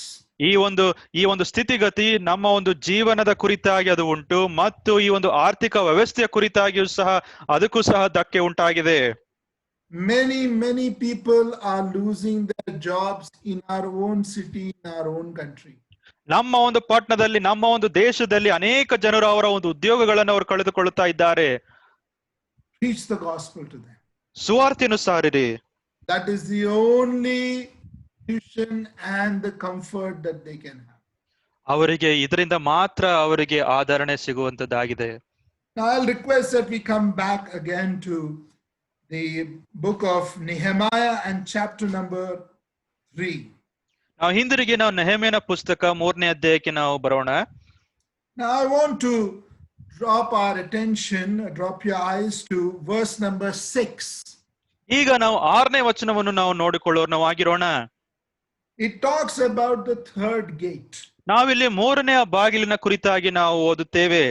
Now it says over here, moreover the old gate repaired, Jehoiada the son of Paseah and Meshullam the son of Besodiah, they laid the beams thereof and set up the doors thereof and the logs thereof and the bars thereof. 6ನೇ ವಚನ, ಹಳೆಯದು ಎಂಬ ಬಾಗಿಲನ್ನು ಜೀರ್ಣೋದ್ಧಾರ ಮಾಡಿದವರು ಪಸೇಹೇನ ಮಗನಾದ ಯೋಯಾದನು ಬೆಸೂದ್ಯನ ಮಗನಾದ ಮೆಷುಲಾಮನು. ಇವರು ಅದರ ಮೇಲೆ ತೊಲೆಗಳನ್ನಿಟ್ಟು ಅದಕ್ಕೆ ಕದ, ತಿರುಗಣಿ, ಅಗುಳಿಗಳನ್ನು ಹಚ್ಚಿದರು. I like this gate. It is called the old gate. ನನಗೆ ಈ ಬಾಗಿಲು ತುಂಬಾ ಇಷ್ಟ. ಅದಕ್ಕಿರುವ ಹೆಸರು ಹಳೆಯದು ಎಂಬ ಬಾಗಿಲು. Now, when you go down and look at some of the verses, for example, verse number 8. ನಾವು ಕೆಳಗೆ ನಾವು ಓದಿ ನಾವು ಬೇರೆ ವಚನಗಳನ್ನು ನಾವು ನೋಡುವುದಾದ್ರೆ, ಉದಾಹರಣೆಗೆ 8ನೇ ವಚನ. You read over there about some people who worked like the goldsmiths. ಅಲ್ಲಿ ನಾವು ಅಲ್ಲಿ ಕೆಲಸ ಮಾಡಿದ ಜನರ ಕುರಿತಾಗಿ ನಾವು ನೋಡೋಣವಾಗಿದ್ದೇವೆ. ಉದಾಹರಣೆಗೆ ಅಲ್ಲಿದ್ದ ಅಕ್ಕಸಾಲಿಗರು. You also read about the apothecaries and they fortified Jerusalem until the broad wall. ಮತ್ತು ಅಲ್ಲಿ ನಾವು ನೋಡುವ ಸಂಗತಿ ಅಂದ್ರೆ, ಆಮೇಲೆ ಬೊಕ್ಕಿಟುಗಾರ ಹನಾನ್ಯ ಇವರು ಅಗಲ ಗೋಡೆ ಎನಿಸಿಕೊಳ್ಳುವ ಗೋಡೆಯ ಈಚೆಗಿರುವ ಯೆರೂಸಲೇಮಿನ ಭಾಗವನ್ನು ಗೋಡೆಯೊಳಗೆ ಸೇರಿಸಲಿಲ್ಲ. Now, apothecaries were people who were perfumers. They made perfumes. ಬುಕ್ಕಿಟಗಾರರು ಎಂಬುದಾಗಿ ಹೇಳುವಾಗ ಅವರು ಸುಗಂಧ ವಾಸನೆಯನ್ನು ಉಂಟು ಮಾಡುವ ವಸ್ತುಗಳನ್ನು ಅವರು ಮಾಡುತ್ತಾ ಇದ್ದರು. Now, when it comes to the old gate, we find that there were multiple people who were involved in repairing the old gate. ಹಳೆಯದು ಎಂಬುದಾಗಿರುವ ಬಾಗಿಲನ್ನು ಅದರ ಒಂದು ಕಟ್ಟುವಿಕೆಯಲ್ಲಿ ಜೀರ್ಣೋದ್ಧಾರ ಮಾಡುವ ಸಂಗತಿಯಲ್ಲಿ ಅನೇಕ ಜನರು ತೊಡಗಿಸಿಕೊಂಡರು ಎಂಬುದಾಗಿ ನಾವು ಓದುತ್ತೇವೆ. Now, I want to challenge each one of us. Maybe they are young believers, old believers, educated, not so educated, brothers, sisters. I want to challenge us saying that we all can build the wall and the gates of Jerusalem. ನಮ್ಮಲ್ಲಿ ಕೆಲವರು ಯವನಸ್ಥರಿರಬಹುದು, ಹಿರಿಯ ಪ್ರಿಯರಿರಬಹುದು, ವಿದ್ಯಾಭ್ಯಾಸ ಮಾಡಿದವರಿರಬಹುದು, ವಿದ್ಯಾಭ್ಯಾಸ ಇಲ್ಲದೆ ಇರುವ ಪ್ರಿಯರಿರಬಹುದು. ಯಾರೇ ಆದರೂ ಸಹ ನಾವು ಎಲ್ಲರೂ ಸಹ ಬಾಗಿಲುಗಳನ್ನು ಕಟ್ಟಬಹುದು. If you come to verse 5 of the same chapter, ಇದೇ ಅಧ್ಯಾಯದ 5ನೇ ವಚನಕ್ಕೆ ನಾವು ಬರುವುದಾದರೆ, and you read verse 5, this is about the old gate. This is about the fish gate, the earlier gate. 5ನೇ ವಚನದಲ್ಲಿ ನಾವು ನೋಡುವಾಗ ನಾವು ಮೀನಿನ ಬಾಗಿಲಿನ ಕುರಿತಾಗಿ ನಾವು ಓದುತ್ತೇವೆ. It says over there that the Tekoites repaired, but their nobles put not their necks to the work of the Lord. 5ನೇ ವಚನ, ತೆಕೋವದ ಶ್ರೀಮಂತರಾದರೂ ತಮ್ಮ ಒಡೆಯರ ಸೇವೆಗಾಗಿ ಹೆಗಲನ್ನು ಕೊಡಲಿಲ್ಲ. Dear ones, many are working, the goldsmiths, the apothecaries, the rulers, the lot of other people are working. But find over there that the nobles put not their necks to the work of the Lord. ಅನೇಕ ಜನರು ಬಂದು ಕೆಲಸ ಮಾಡುತ್ತಾ ಇದ್ದಾರೆ. ಅಕ್ಕಸಾಲಿಗರು, ಬುಕ್ಕಿಟಗಾರರು ಮತ್ತು ಅನೇಕ ಜನರು ಕೆಲಸ ಮಾಡುತ್ತಾ ಇದ್ದಾರೆ. ಆದರೆ ಶ್ರೀಮಂತರಾದರೂ ತಮ್ಮ ಒಡೆಯರ ಸೇವೆಗಾಗಿ ಹೆಗಲನ್ನು ಕೊಡಲಿಲ್ಲ. And that is amazing for me. ಇದು ನನಗೆ ತುಂಬಾ ಆಶ್ಚರ್ಯವನ್ನು ಉಂಟು ಮಾಡುವ ಒಂದು ಅಂಶವಾಗಿದೆ. I want us to take home this point that each one of us has the responsibility to work for the Lord. ನಾನು ಈ ಒಂದು ಮಾತನ್ನು ನಾನು ತಿಳಿಸೋನಾಗಿದ್ದೇನೆ. ನಮ್ಮೆಲ್ಲರಿಗೂ ಸಹ ಕರ್ತನ ಸೇವೆಯಲ್ಲಿ ನಮಗೆ ಒಂದು ಪಾತ್ರ ಉಂಟು. Don't give excuses to your own self. ನೀವು ನಿಮಗೆ ನೆವಗಳನ್ನು ತಿಳಿಸಬೇಡ್ರಿ. Don't say I am a little boy, little child, or I am not educated, or my work doesn't permit me. Don't give excuses. ಈ ರೀತಿಯಾದ ನೆವಗಳನ್ನು ತಿಳಿಸಬೇಡ್ರಿ. ನಾನು ಚಿಕ್ಕವನು, ನನಗೆ ವಿದ್ಯಾಭ್ಯಾಸ ಇಲ್ಲ, ನನಗೆ ಕೆಲಸದಲ್ಲಿ ನನಗೆ ಸಮಯವಿಲ್ಲ ಎಂಬುದಾಗಿ ತಿಳಿಸಬೇಡ್ರಿ. In verse 12, we read of he and his daughters, the ruler of the half part of Jerusalem, he and his daughters, women were also building the wall. ಯೆರೂಸಲೇಮಿನ ಅರನಾಡೋಡೆಯನು ಹಲೋಹೇಶನ ಮಗನೂ ಆದ ಶಲ್ಲೂಮನು ಅವನ ಕುಮಾರಿಯರು ಎಂಬುದಾಗಿ ನಾವು ನೋಡುತ್ತೇವೆ. ಅಲ್ಲಿ ಹೆಣ್ಣು ಮಕ್ಕಳು ಕೆಲಸ ಮಾಡುತ್ತಾ ಇದ್ದರು. Now let's come back to the old gate. ನಾವು ಹಿಂದಿರುಗಿ ಹಳೆಯದೆಂಬ ಬಾಗಿಲಿಗೆ ನಾವು ಬರೋಣ. Dear ones, it's not just sufficient to be able to preach the gospel, but we have a greater responsibility. ಸುವಾರ್ತೆಯನ್ನು ಸಾರುವುದು ಮಾತ್ರ ನಮ್ಮ ಒಂದು ಜವಾಬ್ದಾರಿಕೆ ಅಲ್ಲ, ಅದಕ್ಕಿಂತಲೂ ಸಹ ಮಿಗಿಲಾದ ಒಂದು ಜವಾಬ್ದಾರಿಕೆ ನಮಗೆ ಉಂಟು. Now the old gate reminds us of the old corn which was in the land. ಹಳೆಯ ಒಂದು ಬಾಗಿಲು ಎಂಬುದಾಗಿ ಹೇಳುವಾಗ ಹಳೆಯ ಒಂದು ಕಾರ್ನ್ ಬ್ರದರ್ old corn. ಹಳೆಯ ಜೋಳದ ಕುರಿತಾಗಿ ತಿಳಿಸುವುದಾಗಿತ್ತು. You know, once the children of Israel came out from the wilderness into the land of Canaan, ಕಾನಾನ್ ದೇಶಕ್ಕೆ ಇಸ್ರಾಯೇಲ್ ಜನರು ಅವರು ಬಂದಾಗ we read of the fact that the manna stopped coming down. ಅಲ್ಲಿ ಆ ಒಂದು ಪರಲೋಕದಿಂದ ಬಂದ ಮನ್ನದ ಆಹಾರ ಅದು ನಿಂತು ಹೋಯಿತು ಎಂಬುದಾಗಿ ನಾವು ನೋಡುತ್ತೇವೆ. Turn with me to Joshua chapter number 5 and verse 11. ಯೆಹೋಶುವನ ಗ್ರಂಥ 5ನೇ ಅಧ್ಯಾಯ 11ನೇ ವಚನಕ್ಕೆ ನಿಮ್ಮ ಸತ್ಯವೇದಗಳನ್ನು ತಿರುಗಿಸಿರಿ. ಯೆಹೋಶುವನ ಗ್ರಂಥ 5ನೇ ಅಧ್ಯಾಯ 11ನೇ ವಚನ. Yes, Joshua chapter 5 and verse 11. It says, and they did eat of the old corn of the land on the morrow after the Passover, unleavened cakes and parched corn in the self same day. 5ನೇ ಅಧ್ಯಾಯ 11ನೇ ವಚನ. ಮರು ದಿವಸದಿಂದ ಆ ದೇಶದ ಧಾನ್ಯವನ್ನು ಊಟಕ್ಕೆ ಉಪಯೋಗಿಸತೊಡಗಿದರು. ಹೇಗೆಂದರೆ ಅದೇ ದಿನದಲ್ಲಿ ಅವರು ಹುಳಿಯಿಲ್ಲದ ರೊಟ್ಟಿಗಳನ್ನು ಸುಟ್ಟು ತೆನೆಗಳನ್ನು ತಿಂದರು. Now this is very interesting. I think there are a lot of believers I come across today and a lot of people especially who say that the Bible is not relevant today. ಕೆಲವು ವಿಶ್ವಾಸಿಗಳು ಸಹ ಕೆಲವರು ಈ ರೀತಿಯಾಗಿ ತಿಳಿಸ್ತಾರೆ, ಸತ್ಯವೇದವು ಈ ದಿನಕ್ಕೆ ಅದು ಅನ್ವಯಿಸುವುದಿಲ್ಲ ಎಂಬುದಾಗಿಯೂ ಸಹ ಜನರು ತಿಳಿಸ್ತಾರೆ. Now I want to give you one principle saying if it is new, it is not true. If it is true, it is not new. I will repeat it. If it is new, it is not true. ಇದು ಹೊಸದಾಗಿರುವುದಾದ್ರೆ ಅದು ನಿಜವಲ್ಲ. If it is true, it is not new. ಇದು ನಿಜವಾಗಿರುವುದಾದ್ರೆ ಇದು ಹೊಸದೇನೂ ಅಲ್ಲ. This is what Ironside used to preach and say. Harry Ironside was a famous preacher. Harry ಐನ್ಸೈಡ್ ರವರು ಇದನ್ನು ಅವರು ಬೋಧಿಸ್ತಾ ಅವರು ಪ್ರಸಂಗ ಮಾಡುವ ಪ್ರಿಯರು ಇದನ್ನು ಅವರು ತಿಳಿಸ್ತಾ ಇದ್ದರು. Now the old corn, get used to reading and feeding the old corn, which is the principles of the word of God which have stood for so many years. ಅನೇಕ ವರ್ಷಗಳಿಂದ ಹಳೆಯ ಒಂದು ಜೋಳದ ಆಹಾರ ಅದರಿಂದ ಬಂದ ಪೌಷ್ಟಿಕಾಂಶತೆಯನ್ನು ತಿಂದು ಅವರಿದ್ದರು ಎಂಬುದಾಗಿ ಹೇಳುವಾಗ ವಾಕ್ಯವನ್ನು ಹಿಡಿದುಕೊಂಡು ಅವರು ಜೀವನ ಮಾಡ್ತಾ ಇದ್ದರು. You know, when believers come into meetings to hear the word of God, some believers only want something new. ವಿಶ್ವಾಸಿಗಳು ಸಭೆಗೆ ಬಂದು ದೇವರ ವಾಕ್ಯವನ್ನು ಕೇಳುವುದಕ್ಕೆ ಅವರು ಬರುವಾಗ ಅವರಿಗೆ ಏನೋ ನನಗೆ ಹೊಸತ್ತು ಬೇಕು ಎಂಬುದಾಗಿ ಅವರು ಅಂದುಕೊಂಡು ಅವರು ಬರುತ್ತಾರೆ. Now please turn with me to Philippians chapter number 3 and verse 1. ಫಿಲಿಪಿದವರಿಗೆ ಬರೆದ ಪತ್ರಿಕೆ 3ನೇ ಅಧ್ಯಾಯ 1ನೇ ವಚನಕ್ಕೆ ನಿಮ್ಮ ಸತ್ಯವೇದಗಳನ್ನು ತಿರುಗಿಸಿರಿ. Now look at what Paul is teaching the believers there. ಪೌಲನು ಅಲ್ಲಿರುವ ವಿಶ್ವಾಸಿಗಳಿಗೆ ಬೋಧನೆ ಮಾಡುತ್ತಾ ಇರುವ ಸಂಗತಿಗಳನ್ನು ನೋಡ್ರಿ. Philippians 3 and verse 1, he says, finally my brethren, rejoice in the Lord. To write the same things to you, to me, is not grievous.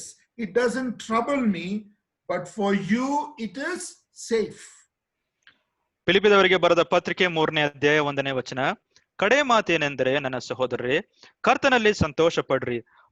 ಮೊದಲು ತಿಳಿಸಿದ ಮಾತುಗಳನ್ನು ತಿರುಗಿ ನಿಮಗೆ ಬರೆಯುವುದರಲ್ಲಿ ನನಗೇನು ಬೇಸರವಿಲ್ಲ. ನಿಮ್ಮನ್ನಾದರೂ ಅದು ದೃಢ ಮಾಡುವುದು. Dear ones, there is safety in repetition of the truths. ದೇವರ ವಾಕ್ಯದ ಸತ್ಯಾಂಶವನ್ನು ಪುನಃ ತಿಳಿಸುವುದರಲ್ಲಿ ದೃಢತೆ ಉಂಟು. Maybe you are an elder, you are a shepherd, you are a teacher, a preacher. I want to make this point very clear that there is safety in repetition of truths. ನೀವು ಸಭಾ ಹಿರಿಯನಾಗಿರಬಹುದು, ಪ್ರಸಂಗ ಮಾಡುವವನಾಗಿರಬಹುದು, ಬೋಧಕನಾಗಿರಬಹುದು, ಆದರೂ ಸಹ ದೇವರ ವಾಕ್ಯದ ಸತ್ಯಾಂಶವನ್ನು ತಿಳಿಸುವುದರಲ್ಲಿ ಪದೇ ಪದೇ ತಿಳಿಸುವುದರಲ್ಲಿ ದೃಢತೆ ಉಂಟು. Parents, if you are teaching your children at home, remind them again and again of the truths. ನೀವು ಪೋಷಕರು, ನಿಮಗೆ ಮಕ್ಕಳಿರುವುದಾದ್ರೆ ನಿಮ್ಮ ಮಕ್ಕಳಿಗೆ ನೀವು ಬೋಧಿಸುವಾಗ ಪುನಃ ಪುನಃ ನೀವು ಸತ್ಯಾಂಶಗಳನ್ನು ನೀವು ತಿಳಿಸಿರಿ. ಆಗ ಅವರಿಗೆ ಅರ್ಥ ಆಗ್ತದೆ. ಸತ್ಯ ಸಂಗತಿಗಳನ್ನು, ದೇವರ ವಾಕ್ಯದ ಸತ್ಯಾಂಶಗಳನ್ನು ತಿಳಿಸಿರಿ. 2 Peter chapter 1 and verse 12. 2 Peter chapter 1 verse 12. ಪೇತ್ರನು ಬರೆದ ಎರಡನೇ ಪತ್ರಿಕೆ 2ನೇ ಅಧ್ಯಾಯ 2:12 ಬ್ರದರ್. 1:12. 1ನೇ ಅಧ್ಯಾಯ 12ನೇ ವಚನ ನೋಡ್ರಿ. 2 Peter chapter 1 verse 12. ಪೇತ್ರನು ಬರೆದ ಎರಡನೇ ಪತ್ರಿಕೆ 1ನೇ ಅಧ್ಯಾಯ 12ನೇ ವಚನ. You say, see, Peter says, wherefore I will not be negligent to put you always in remembrance of these things, though ye know them and be established in the present truth. ಪೇತ್ರನು ಬರೆದ ಎರಡನೇ ಪತ್ರಿಕೆ 1ನೇ ಅಧ್ಯಾಯ 12ನೇ ವಚನ. ಆದ್ದರಿಂದ ನೀವು ಈ ಸಂಗತಿಗಳನ್ನು ತಿಳಿದವರಾಗಿ ನಿಮಗೆ ದೊರಕಿರುವ ಸತ್ಯದಲ್ಲಿ ಸ್ಥಿರವಾಗಿದ್ದರು ಅವುಗಳನ್ನು ನಿಮಗೆ ಜ್ಞಾಪಕ ಕೊಡುವುದಕ್ಕೆ ನಾನು ಯಾವಾಗಲೂ ಸಿದ್ಧವಾಗಿರುವೆನು. He wants to remind the believers of the truths that they already know. ಈಗಾಗಲೇ ತಿಳಿದಿರುವ ಸತ್ಯಾಂಶಗಳನ್ನು ಜ್ಞಾಪಕಪಡಿಸುವ ಒಂದು ಸಂಗತಿಯನ್ನು ಪೇತ್ರನು ಇಲ್ಲಿ ತಿಳಿಸ್ತಾ ಇದ್ದಾನೆ. ಈಗಾಗಲೇ ನಿಮಗೆ ಗೊತ್ತುಂಟು. So that they are established in the present truth. ದೊರಕಿರುವ ಸತ್ಯದಲ್ಲಿ ಅವರು ಸ್ಥಿರವಾಗಿ ಇರಬೇಕು. Dear ones, the old gate reminds us of the trodden path and the principles of the word of God. ಹಳೆಯದು ಎಂಬುದಾಗಿರುವ ಬಾಗಿಲು ನಮಗೆ ಇದನ್ನೇ ಅದು ತಿಳಿಸುವುದಾಗಿದೆ. ಈಗಾಗಲೇ ಅನುಭವದ ಮುಖಾಂತರ ದೇವರ ವಾಕ್ಯವು ಯಾವ ರೀತಿಯಾಗಿ ಅದು ಸತ್ಯವಾಗಿ ಉಂಟು ಎಂಬುದಾಗಿರುವ ಅಂಶವನ್ನು ಜ್ಞಾಪಕಪಡಿಸುವುದಾಗಿದೆ. But there is one more thing that the old gate will remind us. ಹಳೆಯದು ಎಂಬುದಾಗಿರುವ ಬಾಗಿಲು ನಮಗೆ ತಿಳಿಸುವ ಇನ್ನೊಂದು ಅಂಶವು ಸಹ ಉಂಟು. It will remind us of the elders, the older people who are matured, whose job it is to take care of the flock of God. ಹಿರಿಯ ಪ್ರಿಯರು, ಪರಿಪಕ್ವತೆ ಇರುವ ಪ್ರಿಯರು, ಅವರು ಮಂದೆಯನ್ನು ಕಾಯುವವರಾಗಿರುತ್ತಾರೆ. ಇದರ ಕುರಿತಾಗಿಯೂ ಸಹ ನಮಗೆ ಜ್ಞಾಪಕಪಡಿಸುವುದಾಗಿದೆ. Dear ones, this is very, very interesting. ನನ್ನ ಪ್ರಿಯರೇ, ಇದು ತುಂಬಾ ಆಸಕ್ತಿಯನ್ನು ಉಂಟು ಮಾಡುವ ಸಂಗತಿ ಆಗಿದೆ. You know, there are two words used in the Greek, in the New Testament, in the Greek, for elders or overseers. Two words. ಸಭಾ ಹಿರಿಯರು ಅಥವಾ ಪಾಲಕರು ಎಂಬುದಾಗಿರುವ ಪದಕ್ಕೆ ಗ್ರೀಕ್ ಭಾಷೆಯಲ್ಲಿ ಎರಡು ಪದಗಳು ಉಂಟು. One word is presbyteros. ಮೊದಲಾಗಿರುವ ಒಂದು ಪದ ಅದು ಪ್ರೆಸ್ಬಿಟೆರೋಸ್ ಎಂಬುದಾಗಿರುವ ಒಂದು ಪದ. And that has often been translated as elders. ಅದನ್ನು ಸಾಮಾನ್ಯವಾಗಿ ಅದನ್ನು ಹಿರಿಯರು ಎಂಬುದಾಗಿ ಅದರ ಒಂದು ತರ್ಜುಮೆ ಉಂಟು. The other word is episcopus. ಎರಡನೆಯ ಒಂದು ಪದವು ಅದು ಎಪಿಸ್ಕೋಪಸ್ ಎಂಬುದಾಗಿ. That is overseers in the Bible, or bishops. That's the translation. ಬಿಷಪ್ಗಳು ಅಥವಾ ಮೇಲ್ವಿಚಾರಣೆ ಮಾಡುವವರು ಎಂಬುದಾಗಿರುವ ಒಂದು ಅರ್ಥ. Now the first word, presbyteros, talks of maturity. Whenever you talk of elders, you talk of spiritual maturity.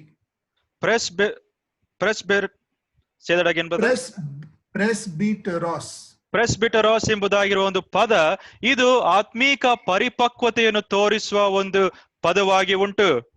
You know, that's why we read in 1 Timothy and chapter 3, when we read of the qualifications of elders, Paul says, not a novice, not a young convert. ಇಲ್ಲಿ ತಿಮೋಥನಿಗೆ ಬರೆದ ಪತ್ರಿಕೆಯಲ್ಲಿಯೂ ಸಹ, ಮೊದಲನೇ ಪತ್ರಿಕೆಯಲ್ಲಿಯೂ ಸಹ ಆತನು ಹೊಸದಾಗಿ ನಂಬಿಕೆಗೆ ಬಂದಿರುವವನು ಆಗಿರಬಾರದು ಎಂಬುದಾಗಿ ನಾವು ನೋಡುವವನಾಗಿದ್ದೇವೆ. ಅಲ್ಲಿ ಸಭಾ ಹಿರಿಯರ ಒಂದು ಗುಣಲಕ್ಷಣಗಳು ಯಾವುದಿರಬೇಕು, ಅರ್ಹತೆಗಳು ಏನಿರಬೇಕೆಂಬುದಾಗಿರುವ ಪಟ್ಟಿಯಲ್ಲಿ ಅದರ ಕುರಿತಾಗಿ ನಾವು ಓದುತ್ತೇವೆ. Look at this, 1 Timothy chapter 3 and verse 6. ತಿಮೋಥನಿಗೆ ಬರೆದ ಮೊದಲನೇ ಪತ್ರಿಕೆ 3ನೇ ಅಧ್ಯಾಯ 6ನೇ ವಚನ ನೋಡ್ರಿ. Not a novice, lest being lifted up with pride he fall into the condemnation of the devil. 6ನೇ ವಚನ, ಅವನು ಹೊಸದಾಗಿ ಸಭೆಯಲ್ಲಿ ಸೇರಿದವನಾಗಿರಬಾರದು, ಅಂತವನಾದರೆ ಉಬ್ಬಿಕೊಂಡು ಸೈತಾನನಿಗೆ ಪ್ರಾಪ್ತವಾದ ಶಿಕ್ಷಾವಿಧಿಗೆ ಒಳಗಾದಾನು. You remember the first sin that is ever recorded in the scriptures is the sin of Satan in pride. ನಾವು ಸತ್ಯವೇದದಲ್ಲಿ ತಿಳಿಸಲ್ಪಟ್ಟ ಮೊದಲನೆಯ ಒಂದು ಪಾಪ ಏನೆಂಬುದಾಗಿ ನೋಡುವುದಾದ್ರೆ ಅದು ಸೈತಾನನ ಒಂದು ಪಾಪವಾಗಿದೆ. ಏನೆಂಬುದಾಗಿ ಹೇಳುವ ಸಂಗತಿ ಏನಂದ್ರೆ ಆತನು ಉಬ್ಬಿಕೊಂಡನು ಅಥವಾ ಜಂಬಪಟ್ಟನು ಎಂಬುದಾಗಿ ನಾವು ನೋಡುತ್ತೇವೆ. We read about that in Isaiah chapter 14. ಅದನ್ನು ನಾವು ಯೆಶಾಯನ ಬರೆದ ಪ್ರವಾದನ ಗ್ರಂಥ 14ನೇ ಅಧ್ಯಾಯದಲ್ಲಿ ನಾವು ಓದುತ್ತೇವೆ. Now that's what Paul is saying. Don't have a novice, a young convert, lest he be taken up in pride. ಅದನ್ನೇ ಪೌಲನಲ್ಲಿ ತಿಳಿಸ್ತಾ ಇದ್ದಾನೆ. ಅವನು ಹೊಸದಾಗಿ ಸಭೆಯಲ್ಲಿ ಸೇರಿದವನಾಗಿರಬಾರದು, ಅಂತವನಾದರೆ ಉಬ್ಬಿಕೊಂಡು ಸೈತಾನನಿಗೆ ಪ್ರಾಪ್ತವಾದ ಶಿಕ್ಷಾವಿಧಿಗೆ ಒಳಗಾದಾನು. Now look at also verse 5 of 1 Timothy chapter 3. ತಿಮೋಥನಿಗೆ ಬರೆದ ಮೊದಲನೇ ಪತ್ರಿಕೆ 3ನೇ ಅಧ್ಯಾಯ 5ನೇ ವಚನವೂ ಸಹ ನೋಡ್ರಿ. An elder needs to rule, have his house in rule. He should know how to rule his own house. ಸ್ವಂತ ಮನೆಯವರನ್ನು ಆಳುವುದಕ್ಕೆ ತಿಳಿಯದವನು ದೇವರ ಸಭೆಯನ್ನು ಹೇಗೆ ಪರಾಂಬರಿಸುವನು?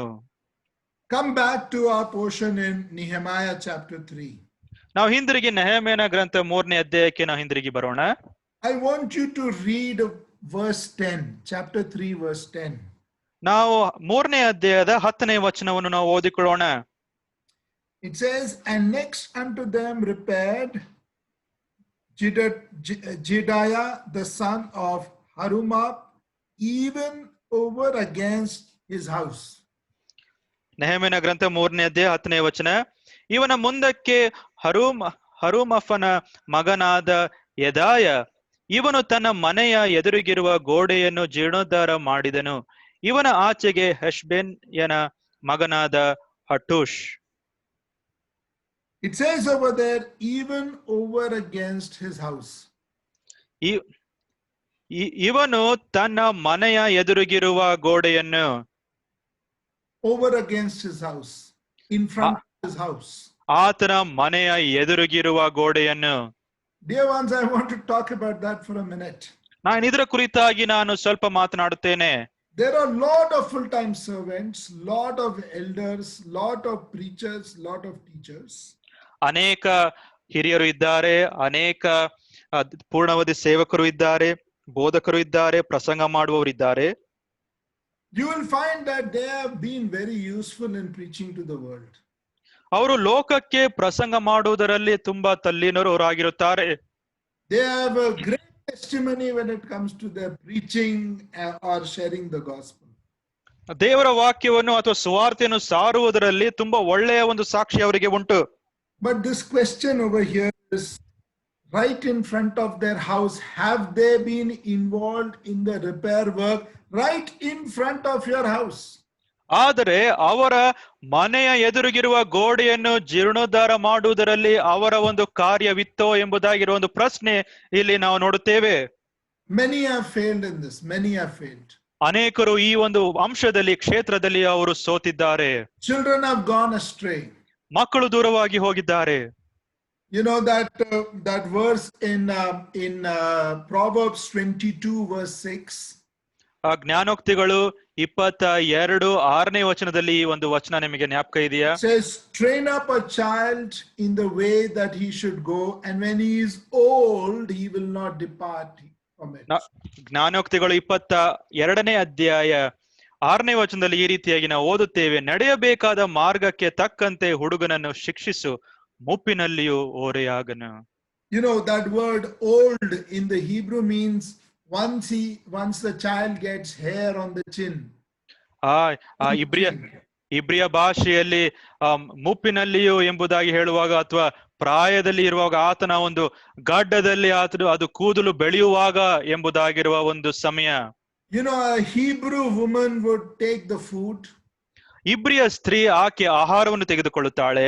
And if there is a small baby infant over there, ಒಂದು ಚಿಕ್ಕ ಮಗು ಶಿಶು ಇರುವುದಾದರೆ the lady, the mother will first eat and chew the food. ಆ ತಾಯಿ ಮೊದಲು ಆ ಆಹಾರವನ್ನು ಆಕೆಯ ಬಾಯೊಳಕ್ಕೆ ಹಾಕಿ ಆಕೆ ಅಗಿಯುತ್ತಾಳೆ. Because that baby cannot eat hard food, solid ಕಾರಣ food. ಯಾಕಂದ್ರೆ ಆ ಒಂದು ಮಗುವು ಗಟ್ಟಿಯಾದ ಆಹಾರ ಸೇವನೆ ಮಾಡುವುದಕ್ಕೆ ಅದಕ್ಕೆ ಸಾಧ್ಯವಿಲ್ಲ.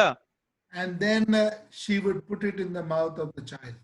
ನಂತರ ಆಕೆಯ ಆ ಒಂದು ಆಹಾರವನ್ನು ತೆಗೆದುಕೊಂಡು ಮಗುವಿನ ಬಾಯಿಗೆ ಆಕೆ ಹಾಕುತ್ತಾಳೆ. You see the picture over there? You see the picture there? ಆ ಚಿತ್ರಣ ನಿಮ್ಮ ಮನಸ್ಸಿನಲ್ಲಿ ಇದೆಯಾ? Parents at home, especially brothers and sisters, fathers and mothers, they themselves feed on the word of God.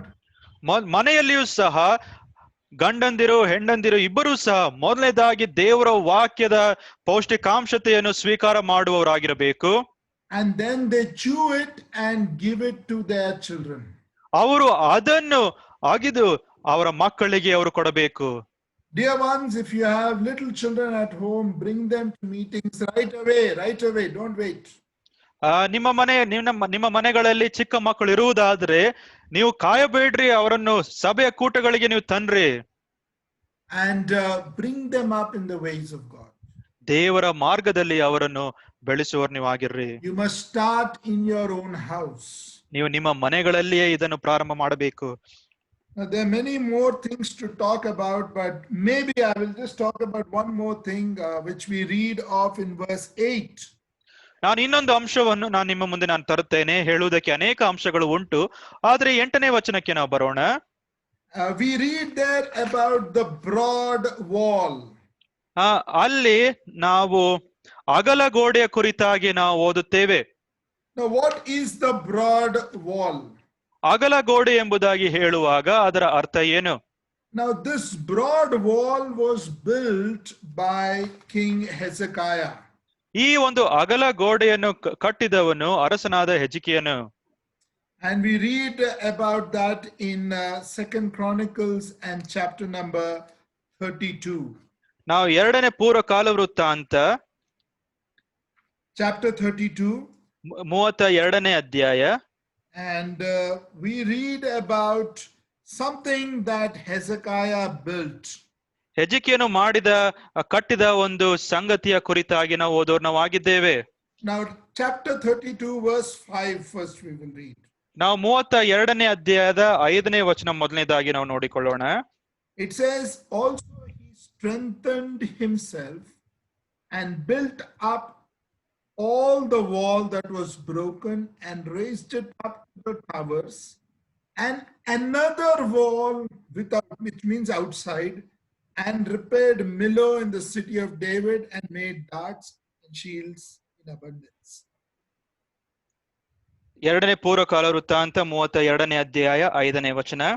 ಇದಲ್ಲದೆ ಅರಸನು ಧೈರ್ಯಗೊಂಡು ಅಲ್ಲಲ್ಲಿ ಬಿದ್ದು ಹೋದ ಪೌಳಿ ಗೋಡೆಯನ್ನು ಜೀರ್ಣೋದ್ಧಾರ ಮಾಡಿಸಿ ಅದರ ಮೇಲೆ ಬುರುಜುಗಳನ್ನು ಹೊರಗೆ ಇನ್ನೊಂದು ಗೋಡೆಯನ್ನು ಕಟ್ಟಿಸಿ ದಾವಿದ ನಗರದ ಮಿಲೋಕೋಟೆಯನ್ನು ಭದ್ರಪಡಿಸಿ ಅನೇಕ ಯುದ್ಧಗಳನ್ನು ಗುರಾಣಿಗಳನ್ನು ಮಾಡಿಸಿದನು. You know, this broad wall was another wall that King Hezekiah made. And if you go back and look at the map, you will find that it is on the northwestern side of the city of Jerusalem. ನಾವು ಈ ಒಂದು ನಿಕ್ಷೆಯನ್ನು ನಾವು ನೋಡುವುದಾದ್ರೆ ಈ ಒಂದು ಗೋಡೆಯು ಅಗಲವಾದ ಗೋಡೆಯು ಉತ್ತರ ಭಾಗದ ಸ್ವಲ್ಪ ಪಶ್ಚಿಮ ಭಾಗಕ್ಕೆ ಉತ್ತರ ಪಶ್ಚಿಮ ದಿಕ್ಕಿಗೆ ಈ ಒಂದು ಬಾಗಿಲು ಉಂಟು. ಈ ಗೋಡೆಯನ್ನು ಕಟ್ಟಿದವನು ಆತನು ಅರಸನಾದ ಹೆಜ್ಕೀಯನು ಆಗಿದ್ದನು. Now it is very interesting. I believe that during the Assyrian siege, when Sennacherib and others came, find that as a matter of preparation, Hezekiah he made sure that the walls are built and another wall is there for defense. ಅಲ್ಲಿ ಅಸಿರಿಯದವರು ಬಂದು ಅವರು ಯುದ್ಧಕ್ಕೆ ಅವರು ಬರುವ ಒಂದು ಸಂದರ್ಭದಲ್ಲಿ ಅರಸನಾದ ಹೆಜ್ಕಿಯನು ಆತನು ಆ ಒಂದು ಸ್ಥಳವನ್ನು ಭದ್ರಪಡಿಸುವುದಕ್ಕೆ ಆತನು ಇನ್ನೊಂದು ಅಗಲವಾದ ಗೋಡೆಯನ್ನು ಕಟ್ಟಿದನು ಎಂಬುದಾಗಿ ನಾವು ನೋಡುತ್ತೇವೆ. You know, in our future next session we will go through the study of one of the gates, which is the horse gate. ನಾವು ನಮ್ಮ ಒಂದು ಮುಂದಿನ ಒಂದು ಅಧ್ಯಯನಗಳಲ್ಲಿ ನಾವು ಇನ್ನೊಂದು ಬಾಗಿಲ ಕುರಿತಾಗಿ ನಾವು ನೋಡೋಣವಾಗಿದ್ದೇವೆ. ಅದು ಕುದುರೆ ಬಾಗಿಲನ ಕುರಿತಾಗಿರುವ ಒಂದು ಅಂಶವು, which talks about spiritual warfare. ಇದರ ಒಂದು ಅರ್ಥ ಇದು ಆತ್ಮೀಕ ರಣರಂಗದ ಕುರಿತಾಗಿ ಅದು ಮಾತನಾಡುವುದಾಗಿದೆ. But here, as a matter of defense, when he knew that the enemy is coming, he made sure that the fortress, the wall, is properly made. Another wall is made. ಆದ್ರೆ ಅರಸನಾದ ಹೆಜ್ಕಿಯನು ಇಲ್ಲಿ ಆತನು ವೈರಿಗಳು ಬರುತ್ತಾರೆ ಎಂಬುದಾಗಿರುವ ಒಂದು ವರ್ತಮಾನ ಆತನಿಗೆ ಅರ್ಥವಾದಾಗ, ತಿಳಿದಾಗ ಆತನು ಆ ಒಂದು ಗೋಡೆಯನ್ನು, ಅಗಲವಾದ ಗೋಡೆಯನ್ನು ಕಟ್ಟಿ ಆ ಸ್ಥಳವನ್ನು ಆತನು ಭದ್ರಪಡಿಸಿದನು. Now I will give you one more reference and possibly then close. You please turn with me to Isaiah chapter 22. ನಾನು ಇನ್ನೊಂದು ವಚನ ಭಾಗವನ್ನು ನಾನು ತಿಳಿಸೋನಾಗಿರುತ್ತೇನೆ. ಯೆಶಾಯನ ಬರೆದ ಪ್ರವಾದನ ಗ್ರಂಥ 22ನೇ ಅಧ್ಯಾಯ. 22 ಬ್ರದರ್. Yes brother. Isaiah 22. 22ನೇ ಅಧ್ಯಾಯ. We will read again about this wall. ನಾವು ಈ ಒಂದು ಗೋಡೆಯ ಕುರಿತಾಗಿ ನಾವು ಪುನಃ ನಾವು ಓದಿಕೊಳ್ಳುತ್ತೇವೆ. And look at verse number 9. 9ನೇ ವಚನ ನೋಡ್ರಿ. ಯೆಶಾಯನ ಬರೆದ ಪ್ರವಾದನ ಗ್ರಂಥ 22:9ನೇ ವಚನ. We will read verse 9. It says, "Ye have seen also the breaches of the city of David, that they are many, and ye gathered together the waters of the lower pool." ದಾವಿದನ ಕೋಟೆಯ ಒಡಕುಗಳು ಬಹಳವೆಂದು ನೋಡಿದಿರಿ, ಕೆಳಗಿನ ಕೊಳಕ್ಕೆ ನೀರನ್ನು ಹಾಯಿಸಿದಿರಿ. Look at verse 10. 10ನೇ ವಚನ ನೋಡ್ರಿ. "And ye have numbered the houses of Jerusalem, and houses," look at this, verse 10, "and the houses have ye broken down to fortify the wall." 10ನೇ ವಚನ, ಯೆರೂಸಲೇಮಿನ ಮನೆಗಳನ್ನು ಲೆಕ್ಕಿಸಿ ಪೌಳೆಗೋಡೆಯನ್ನು ಭದ್ರಪಡಿಸುವುದಕ್ಕೆ ಮನೆಗಳನ್ನು ಕೆಡವಿಬಿಟ್ಟಿರಿ. Your house you have broken down. Possibly there were some houses, either a second wall was being built, or some houses have been wrongly built on the wall that were broken down when the wall was being repaired. ಈ ಗೋಡೆಯನ್ನು ಕಟ್ಟುವುದರಲ್ಲಿ ಮೊದಲು ಅವರ ಒಂದು ಮನೆಗಳನ್ನು ಮನೆಯ ಬಾಗಿಲು ಒಂದು ಅಗಲವಾದ ಅವರು ಗೋಡೆಯನ್ನು ಅವರು ಮನೆಗೆ ಕಟ್ಟಿರಬಹುದು. ಅದನ್ನು ಅವರು ಮುರಿದು ಅವರು ಅಥವಾ ಗೋಡೆಯ ಮೇಲೆ ಆ ಒಂದು ಮನೆಯ ಗೋಡೆ ಇತ್ತೋ ಏನೋ ಎಂಬುದಾಗಿ ಅದನ್ನು ಅವರು ಕೆಡವಿದವರಾಗಿದ್ದರು. Look at verse 11. 11ನೇ ವಚನ ನೋಡ್ರಿ.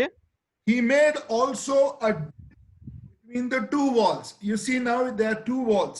He made a ditch between the two walls for the water of the old pool, but ye have not looked into the maker thereof, neither had respect unto him that fashioned it long ago. 11ನೇ ವಚನ, 2 ಗೋಡೆಗಳ ನಡುವೆ ಹಳೆಯ ಕೊಳದ ನೀರಿಗಾಗಿ ತೊಟ್ಟಿಯನ್ನು ಮಾಡಿದಿರಿ, ಆದ್ರೆ ಇದನ್ನೆಲ್ಲ ನಡೆಸಿದಾತನ ಕಡೆಗೆ ನೀವು ದೃಷ್ಟಿ ಇಡಲಿಲ್ಲ, ಪುರಾತನ ಕಾಲದಲ್ಲಿ ಸಂಕಲ್ಪಿಸಿದಾತನು ನೀವು ಲೆಕ್ಕಿಸಲಿಲ್ಲ. So ideally between the two walls, the broad wall, there was another wall, and in between the two walls there was a ditch with water. ನಾವಿಲ್ಲಿ 2 ಗೋಡೆಗಳ ಕುರಿತಾಗಿ ನಾವು ನೋಡುತ್ತೇವೆ. ಆ 2 ಗೋಡೆಗಳ ನಡುವೆ ಒಂದು ನೀರಿಗಾಗಿ ಒಂದು ತೊಟ್ಟಿಯನ್ನು ಅವರು ಮಾಡಿದರು. Now this water would have been used by Hezekiah and the others in the city of Jerusalem when there was a siege, people taking all around.